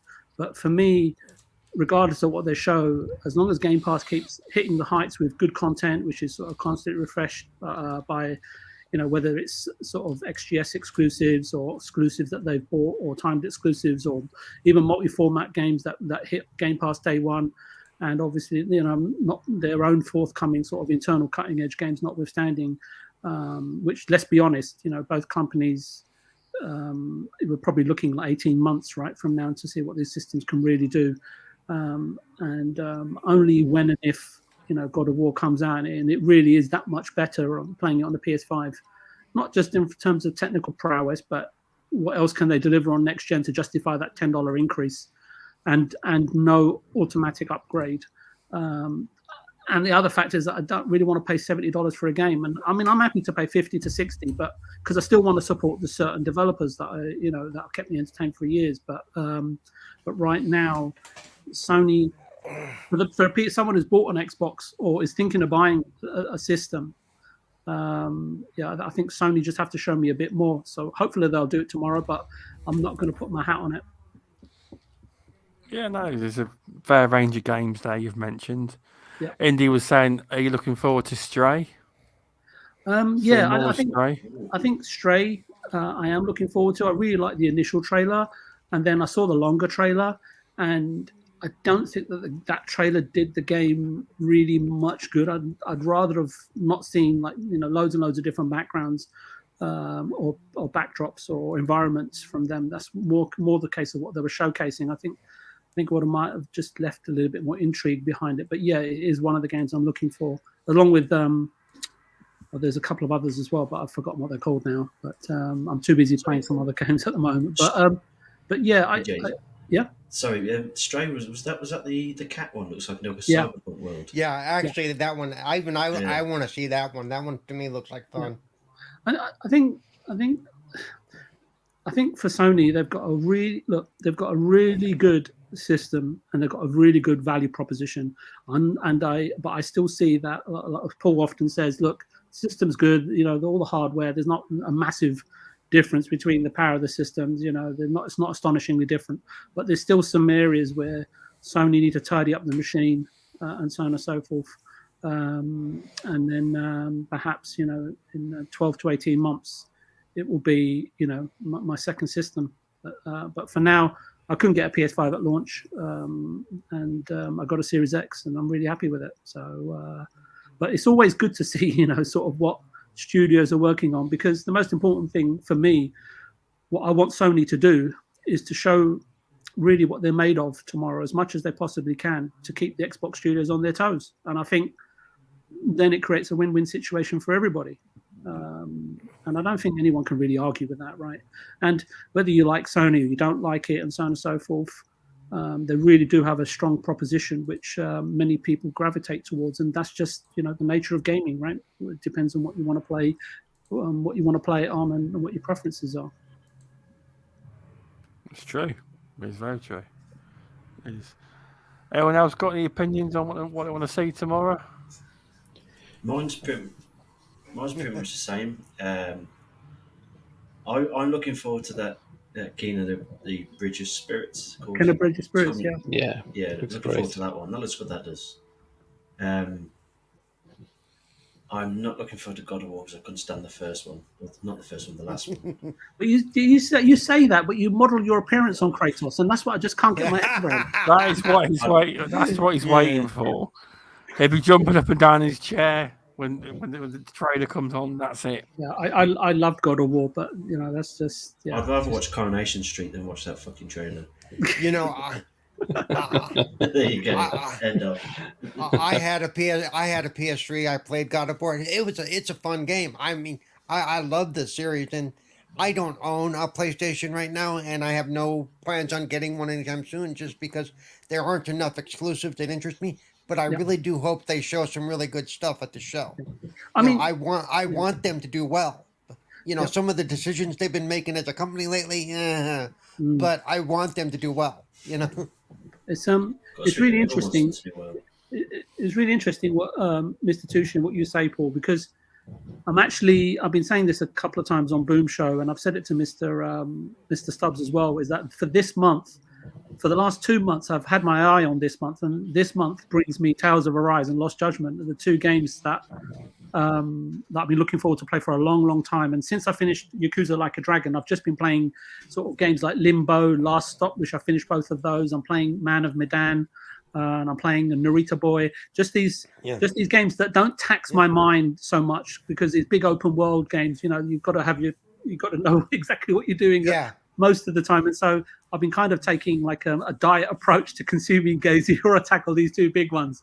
So regardless, I love Man of Medan. I thought it was a great game. I like the whole series actually so far. It's given me a couple of jumps this morning because I was playing at 7 o'clock in the morning. But regardless of what Sony show, I've already got like my frame of mind is already sort of focused on Lost Judgment and on Tales of Arise. So regardless of what they show, I want to be able to play what I can play in the next couple of weeks. I think we're going to see Call of Duty because they got the marketing rights to it. We're going to see Deathloop because it's the only exclusive they've got coming out this side of the new year. Ginna, that's one of the ones that we've all mentioned because there's a bit of hype about that. We're going to see that. And then it's only a 40-minute show. I think they have to show God of War because it was meant to be out this year and all they've shown is a logo so far. So that's definitely going to turn up. Gran Turismo, there'll probably be an update on that, I imagine. Yeah, I think there'll be 1 or 2 new franchises announced, and then maybe a couple more deals like they did in their last one where they wheeled out some of the old COD people who were making multiplayer games and they've signed them up to make exclusive ones for them. So, yeah, I think people are expecting too much. There was also a leak, wasn't it, just about an hour ago, or 2 hours ago now probably, of Men in Black. The studio who made Days Gone, and they wanted to make Days Gone 2, and they were told they couldn't, and they had to make a different game. Some shop has listed Men in Black from them being developed and then pulled it down. So it appears they're working on a Men in Black game, which, if turns out to be true, is really bizarre. So, yeah, I think we're going to get a couple of surprises, and then just the main big hitters, they'll show you 5-10 minutes of each and round out the show. I don't think there's going to be as much as people are hoping for because it's quite a short show. And I don't think they got a lot to show, to be honest. See, I've been watching a lot of these trailers over the last year or two, more so over the last couple of years or last year or so because of being on podcasts and stuff. And I think that if you want to get your message across, a trailer can be 2 minutes long, 3 minutes long, and you can do it. You can do it within that time frame quite easily.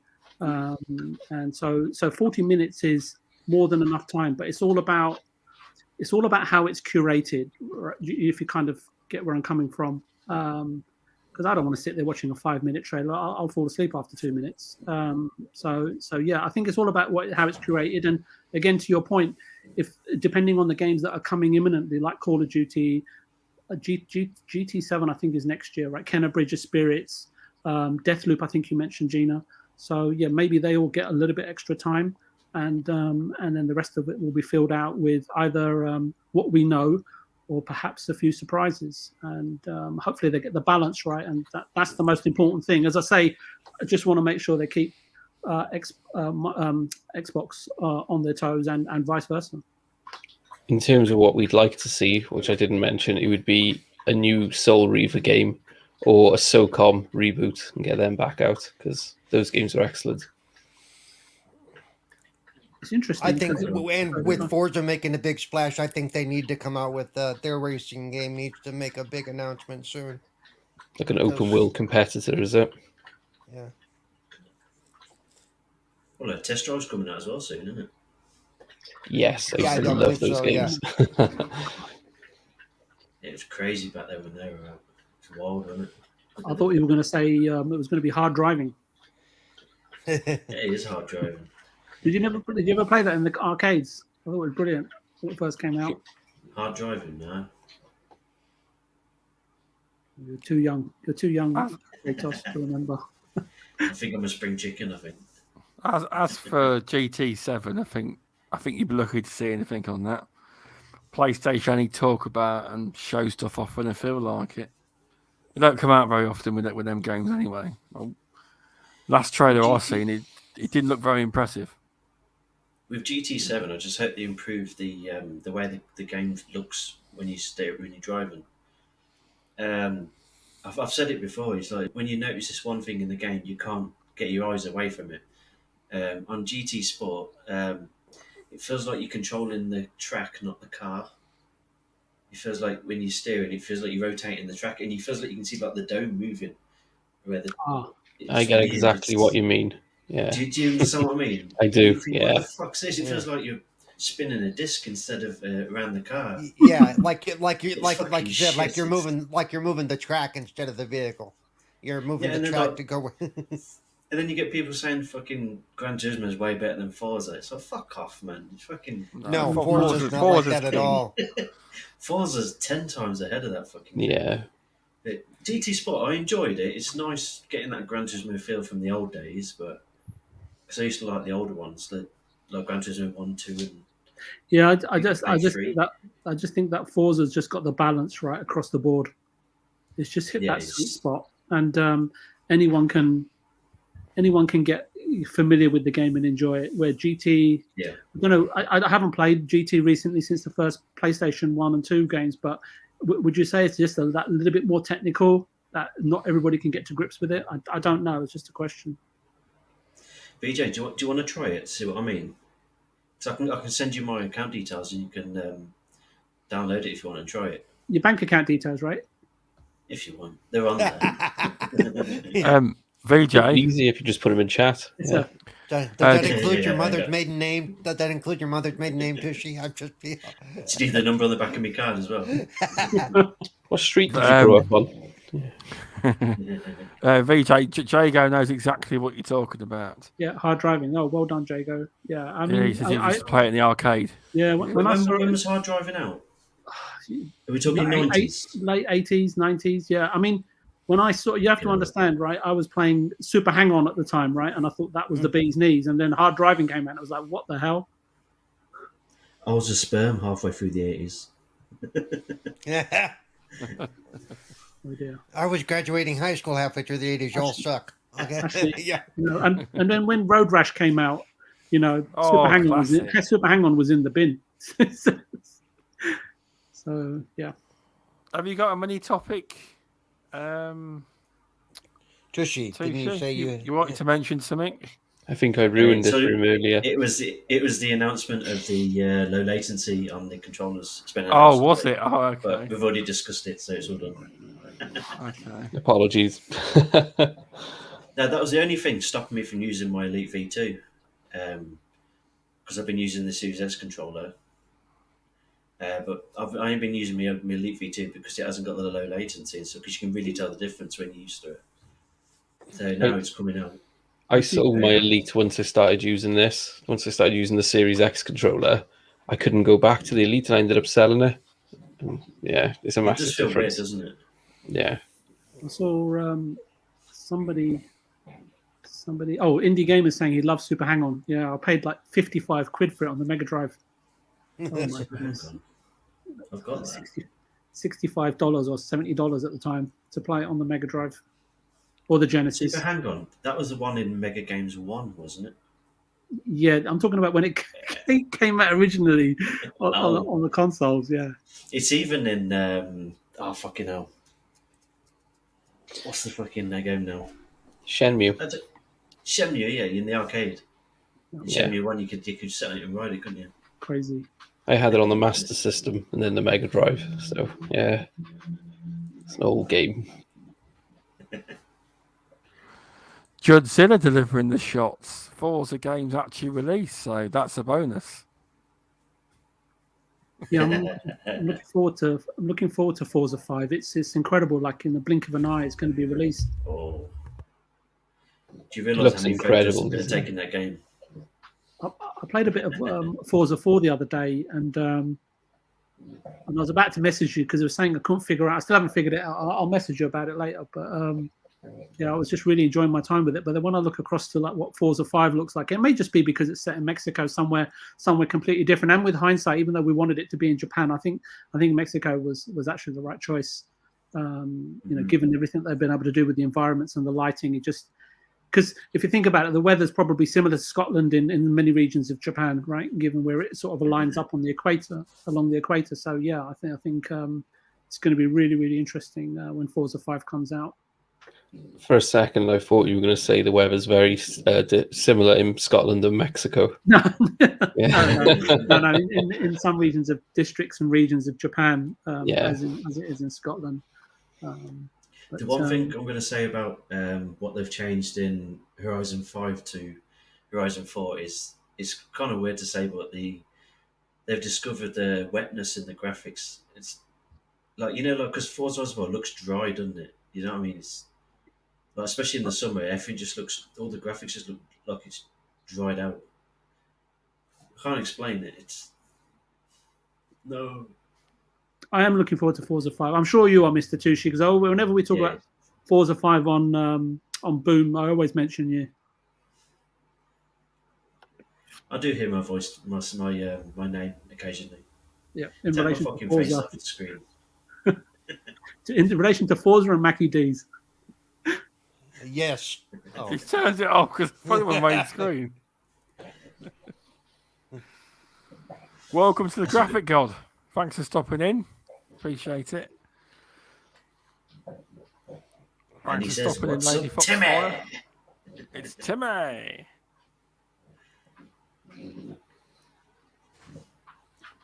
Oh, How did Stubbs, Kratos get on the show? are you free from? It'll only take 10 minutes this weekend Who's that? for Hey? Stubbs. Oh, Stubbs. I want to kick his ass on Halo. Oh, he's fucked off now. Look. Gone. He's got to practice. Fucking pansy. he left the show. I like whenever I get on it now, start practicing. Right, who's the deputy? Who's hosting now? I know we're talking He's about in the God of War. background. He's listening. I wanted to say something quickly, if that was all right, because I know that we talked about God of War and stuff like that. Oh, is he back? He's back. Yeah. Stubbs? I never really went anywhere. I just pressed remove. That's all. It's good to hear you. I was going to take over for a minute, but now that you're back, I'll just hide back behind my rock. No, you can take over. If you've got a talking point, that's fine. I've run out of stuff now. No, it was just because the original God of War series and the reinvented 2018 game of God of War is like one of my all-time favorite franchises. Well, we've all got our old favorites, haven't we? Because they all set a point in time and they bring back memories and so on and so forth. But that pales in significance in the light of that very unfortunate recent event. And I don't know who George was. And obviously people know he was a developer at God of War or a key contributor, right, to the series, especially the gameplay side of it. You know, the blades and the axe. And it's not great to hear stuff like that, but. And no one knows, when the powers that be are going to smile on us and end our story and trajectory on this mortal coil, as Del Boy would say. But definitely, though, him and whatever he contributed, he definitely left, his mark, right, in terms of the great experiences and joy that he brought to many people that enjoyed the franchise. So I just thought we'd just say a quick word on that regarding him. And, so that was it, really. There's a lot of hype around God of War coming out. I reckon they will show it. They've got to show it at this event. Sony, they'll do what they want. You'd think they'd have to, as they choose not to. No one will be surprised. That's the only thing, really, that people are actually hyped for seeing. Because they've seen quite a bit of Gran Turismo. They've seen a lot of Horizon Forbidden West. And so on. And we've seen quite a bit of Kenya as well, haven't we, at gameplay and stuff. Yeah, and Deathloop, we've seen loads of that. And, loads of those Deathloop. Yeah. You probably see quite a bit of Tokyo. Ghostwire. Deathwire Tokyo, is it? Ghostwire. Ghostwire Tokyo, whatever you call it. That one, I think the main one they'll show is God of War. Maybe they'll open up the show with it. But We'll see. Yeah. I reckon they're going to show a new IP as well. When isn't there supposed to be a big multiplayer game being made, first person shooter as well? They've got a couple in development, but nothing I think that's anywhere close. I know Naughty Dog have just started recruiting for someone, haven't they, for a lead? So Is it sorry, Mr. Tushi, were you referring to Factions? No. the factions? No, okay. No. There's Ginna mentioned Naughty Dog, so I thought, oh, maybe it's the faction game. Sorry. Apparently they're making a standalone as well, aren't they? Naughty Dog, a standalone multiplayer experience. They're still going to charge for it again. That's the only reason. No, there's meant to be a first-person shooter multiplayer game for PlayStation coming out. Well, it's in development. It's in early development. That's the last I heard of it. It was this year, so it's nowhere near finished. It'll be years away, but PS6. Yeah, pretty much. Might be at the end of the generation, maybe. You never know. Who knows? So, I think we'll end it there. Because has anyone got anything else to add? Because I can't think of anything else to talk about. There was only one thing I wanted to add. There you go. Okay. Here we go. So I'm going to speak. I'm on Sensei Thoughts podcast Sunday, and it's a topic I'm covering there. But everyone is saying, 2021 is kind of year of the indie, and indies are doing great and all that, and what have you. We just need to make sure people are actually buying them and supporting them, because whilst they're doing amazing, I've seen one game in particular. There's a lot of people saying that looks amazing, that looks great. I'll pick that up later. And I've been speaking to the actual one of the devs involved, and from what they've told me, the game's bombed hard and isn't going to make a penny, which is heartbreaking because it's quite, he doesn't want me to go too much into it because with the publishers, but it's quite one of the big ones that have launched this year as well, that a lot of people have hyped or said how great it looks, and they'll pick it up or mentioned on podcasts, but it doesn't seem like anybody's actually picked it up, unfortunately. So if you think an indie game looks good, just go out and buy it and support them because they need all the help they can get, really. Mm-hmm. I think it's because there's that much stuff come out lately. Yeah, a lot of competition. It's like just over this last month, I've been playing. I'm 20 hours into Psychonauts 2. I'm 7 or 8 hours into 12 minutes. And what else have I been playing? Even The Ascent. I played it for about 4 hours with anime. It ain't been back on it since. There's just that many fucking games coming out. And soon as Forza Horizon 5 and Halo comes out and Battlefield, you've had it. There's no more games playing for the rest of the year, probably. Yeah. We've got The Artful Escape tomorrow as well, which looks amazing. Yeah, there's too many games. That's the problem. Too many games, not enough time. Well, that's exactly right. And we're coming up, we're in September now. October's right around the corner. And we know a lot of stuff's going to start coming out, So it's you just get inundated. You have so many choices, so many options, and not enough time. Oh, speaking of Forza, I found out today that they're making you grind for your cars this time compared to Forza Horizon 4. No. Which is really good news. Oh, they chucked cars at you on Ford, and those cars I never used because there was just too many just chucked at you. Yeah. It's better to work your way through the game and build your garage up as of not just do a couple of wheel spins. You've gained 10 cars and you've collected 5 Ferraris, a Lambo, and a fucking few Bugattis, and they should be something you save up for and achieve later on. It's for something. You should be in a Peugeot 206 for the first couple of hours, and only then can you look to upgrade to something slightly better. From the 1.6 to the 1.9. No, Mr. Tushi, you're not getting a Peugeot 206. We're going to get you a Zephyr. Nice. I was tempted to buy a car the other day. Well, not to buy, but there was a bloody R34 for sale at that show. God, you just want to walk out with it. Or drive out of it, shall I say.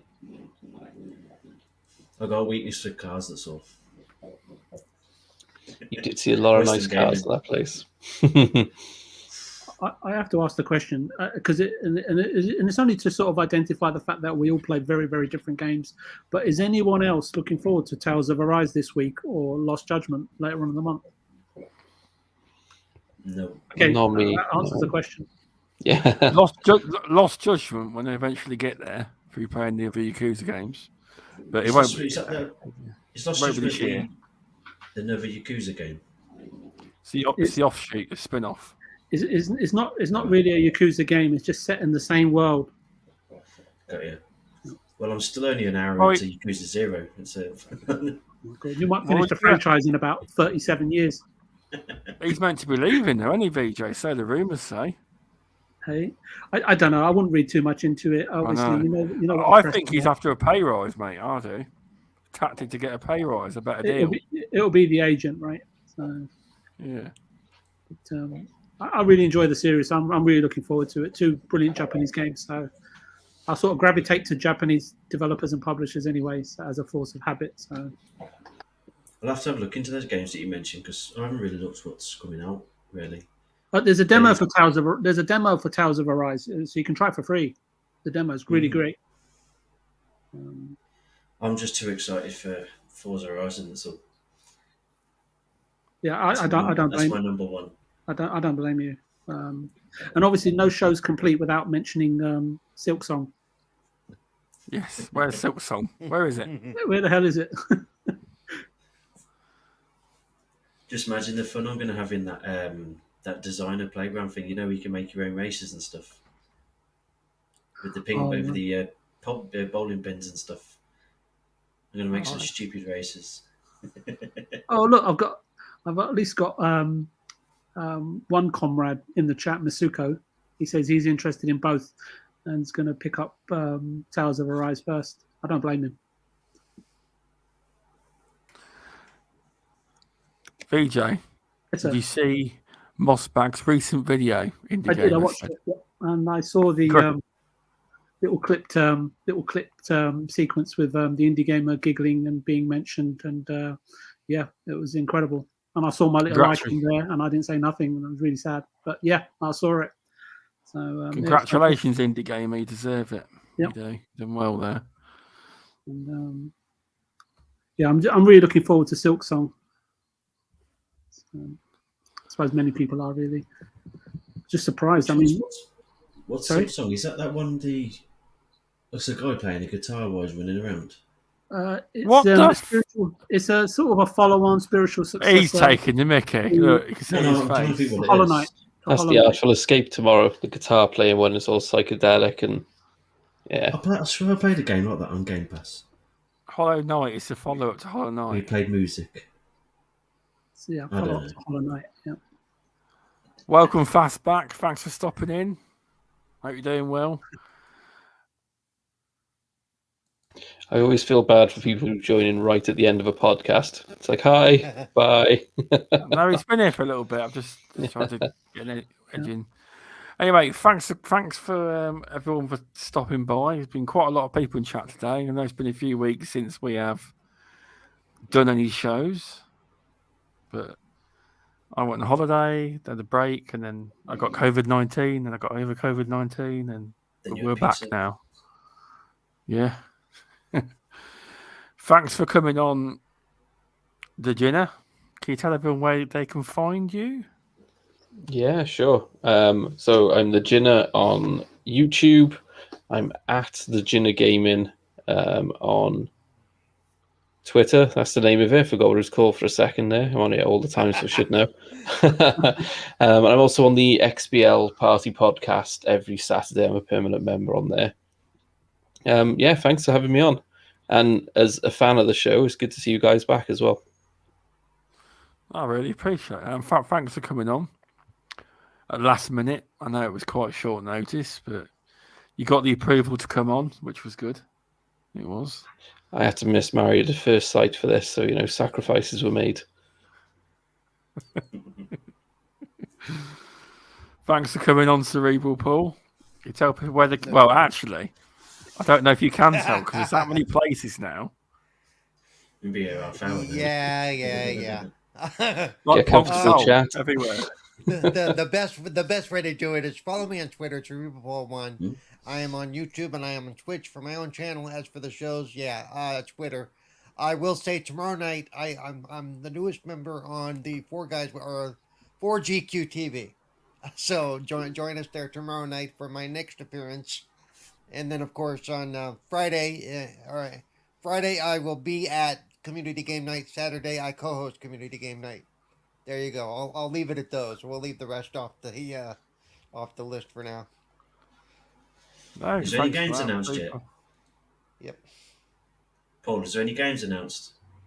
No, Noof has not announced. You guys announced. I don't remember what you guys' games are, but I know that Tushi posted I know that you guys posted what you're doing, but I don't have it up in front of me right now. So yep. Right. So just show up and be ready to play something. He doesn't. He's looking. He's forgot what he posted. He's looking now on Twitter. I know. He's like, Check. My hands are free. What the hell did I say? I've got it on the next tab just in case I forget. So I do forget.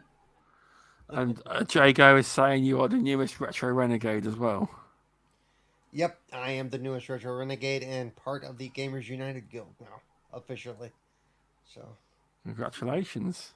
Thank you. Next, he starts RDX next week. Won't be long. One day. I will say that hopefully by the end of this week an article's supposed to post. I'm in Forbes magazine. Hopefully that article will post this week. Wow. Yeah. And Razzle. Surprised you haven't been on. Someone's just remembered them. I'm surprised you haven't been on breakfast with Boom with VJ before. I'm surprised. I'm going to put a request in with Boom and see if they get you on. Yeah. I know Boom he hasn't talked about it officially or anything, but I know he's talked about having me on the show at some point. So he tried to get tushi at one point, but he didn't really want to. Yeah, I'm too shy for that one. It's plus the fact that a lot of the times they're on, it's probably when you're still driving your lorry. A lot of the times. Yeah. For us, the shows are in the night, or it's in the halfway through the day, halfway through my day at work on the Friday. So it's hard to. It's like when I went on Wilmerhood show. I had to book a day off work to go on it.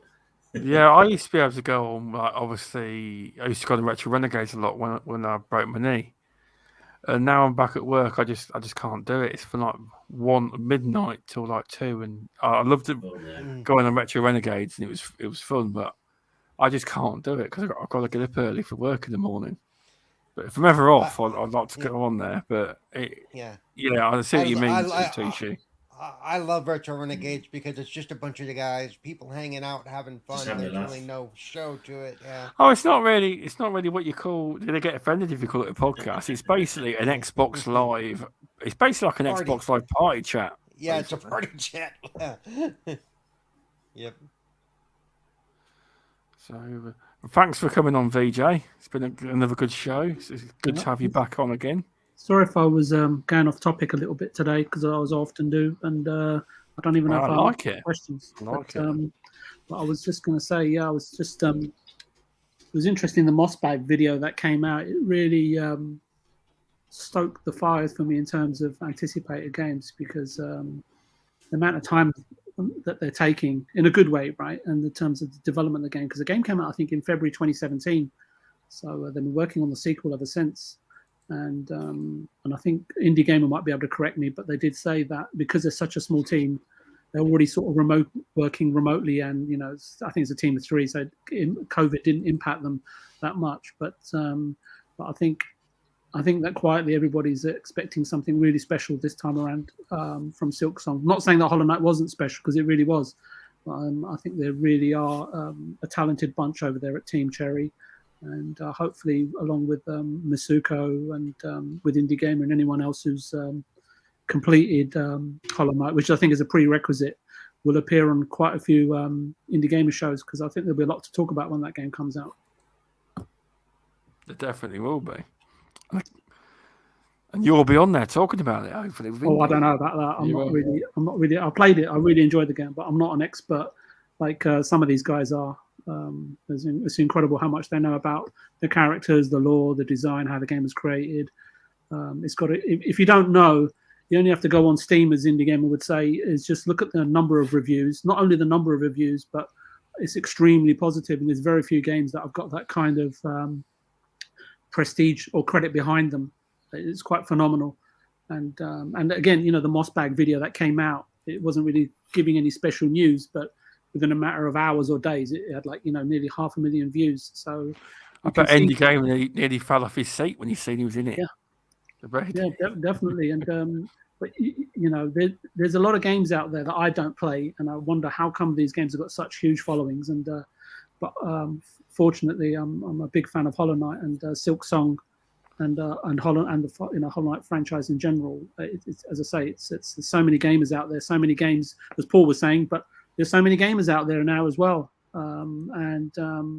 it's the phenomenal the amount of following that Team Cherry and loyalty and trust that they have in the brand. So again, I think Silk Scott Song, at least from a production value point of view, I think is going to reach a new heights, definitely, like Hollow Knight did when it came out, 4 years ago, or nearly 5 years ago.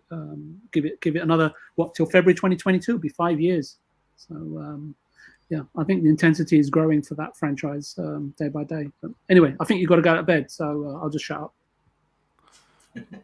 Yeah, but no, it's thanks for coming on. It's been a really good show. Do you want to tell anyone where they can find you? Probably not. Do you want? No, not really. They'll find me in the back of Mr. Tushi's truck, tied up, ready to be tortured in his dungeon.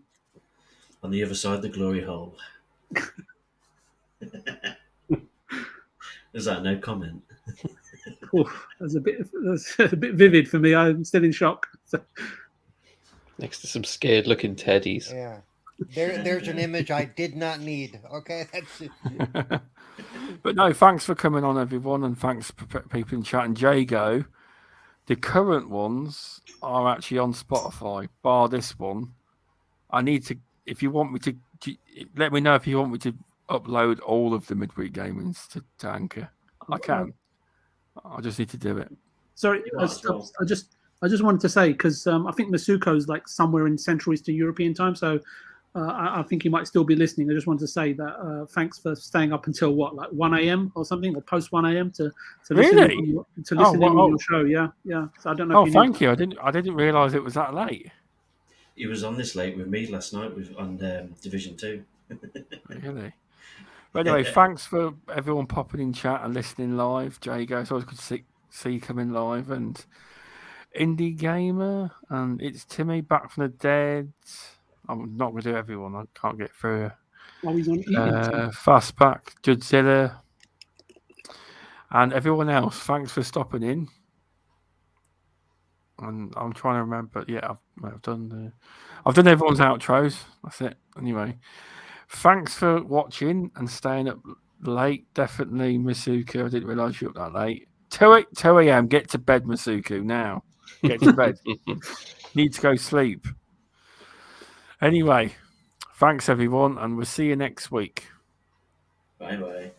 Bye-bye.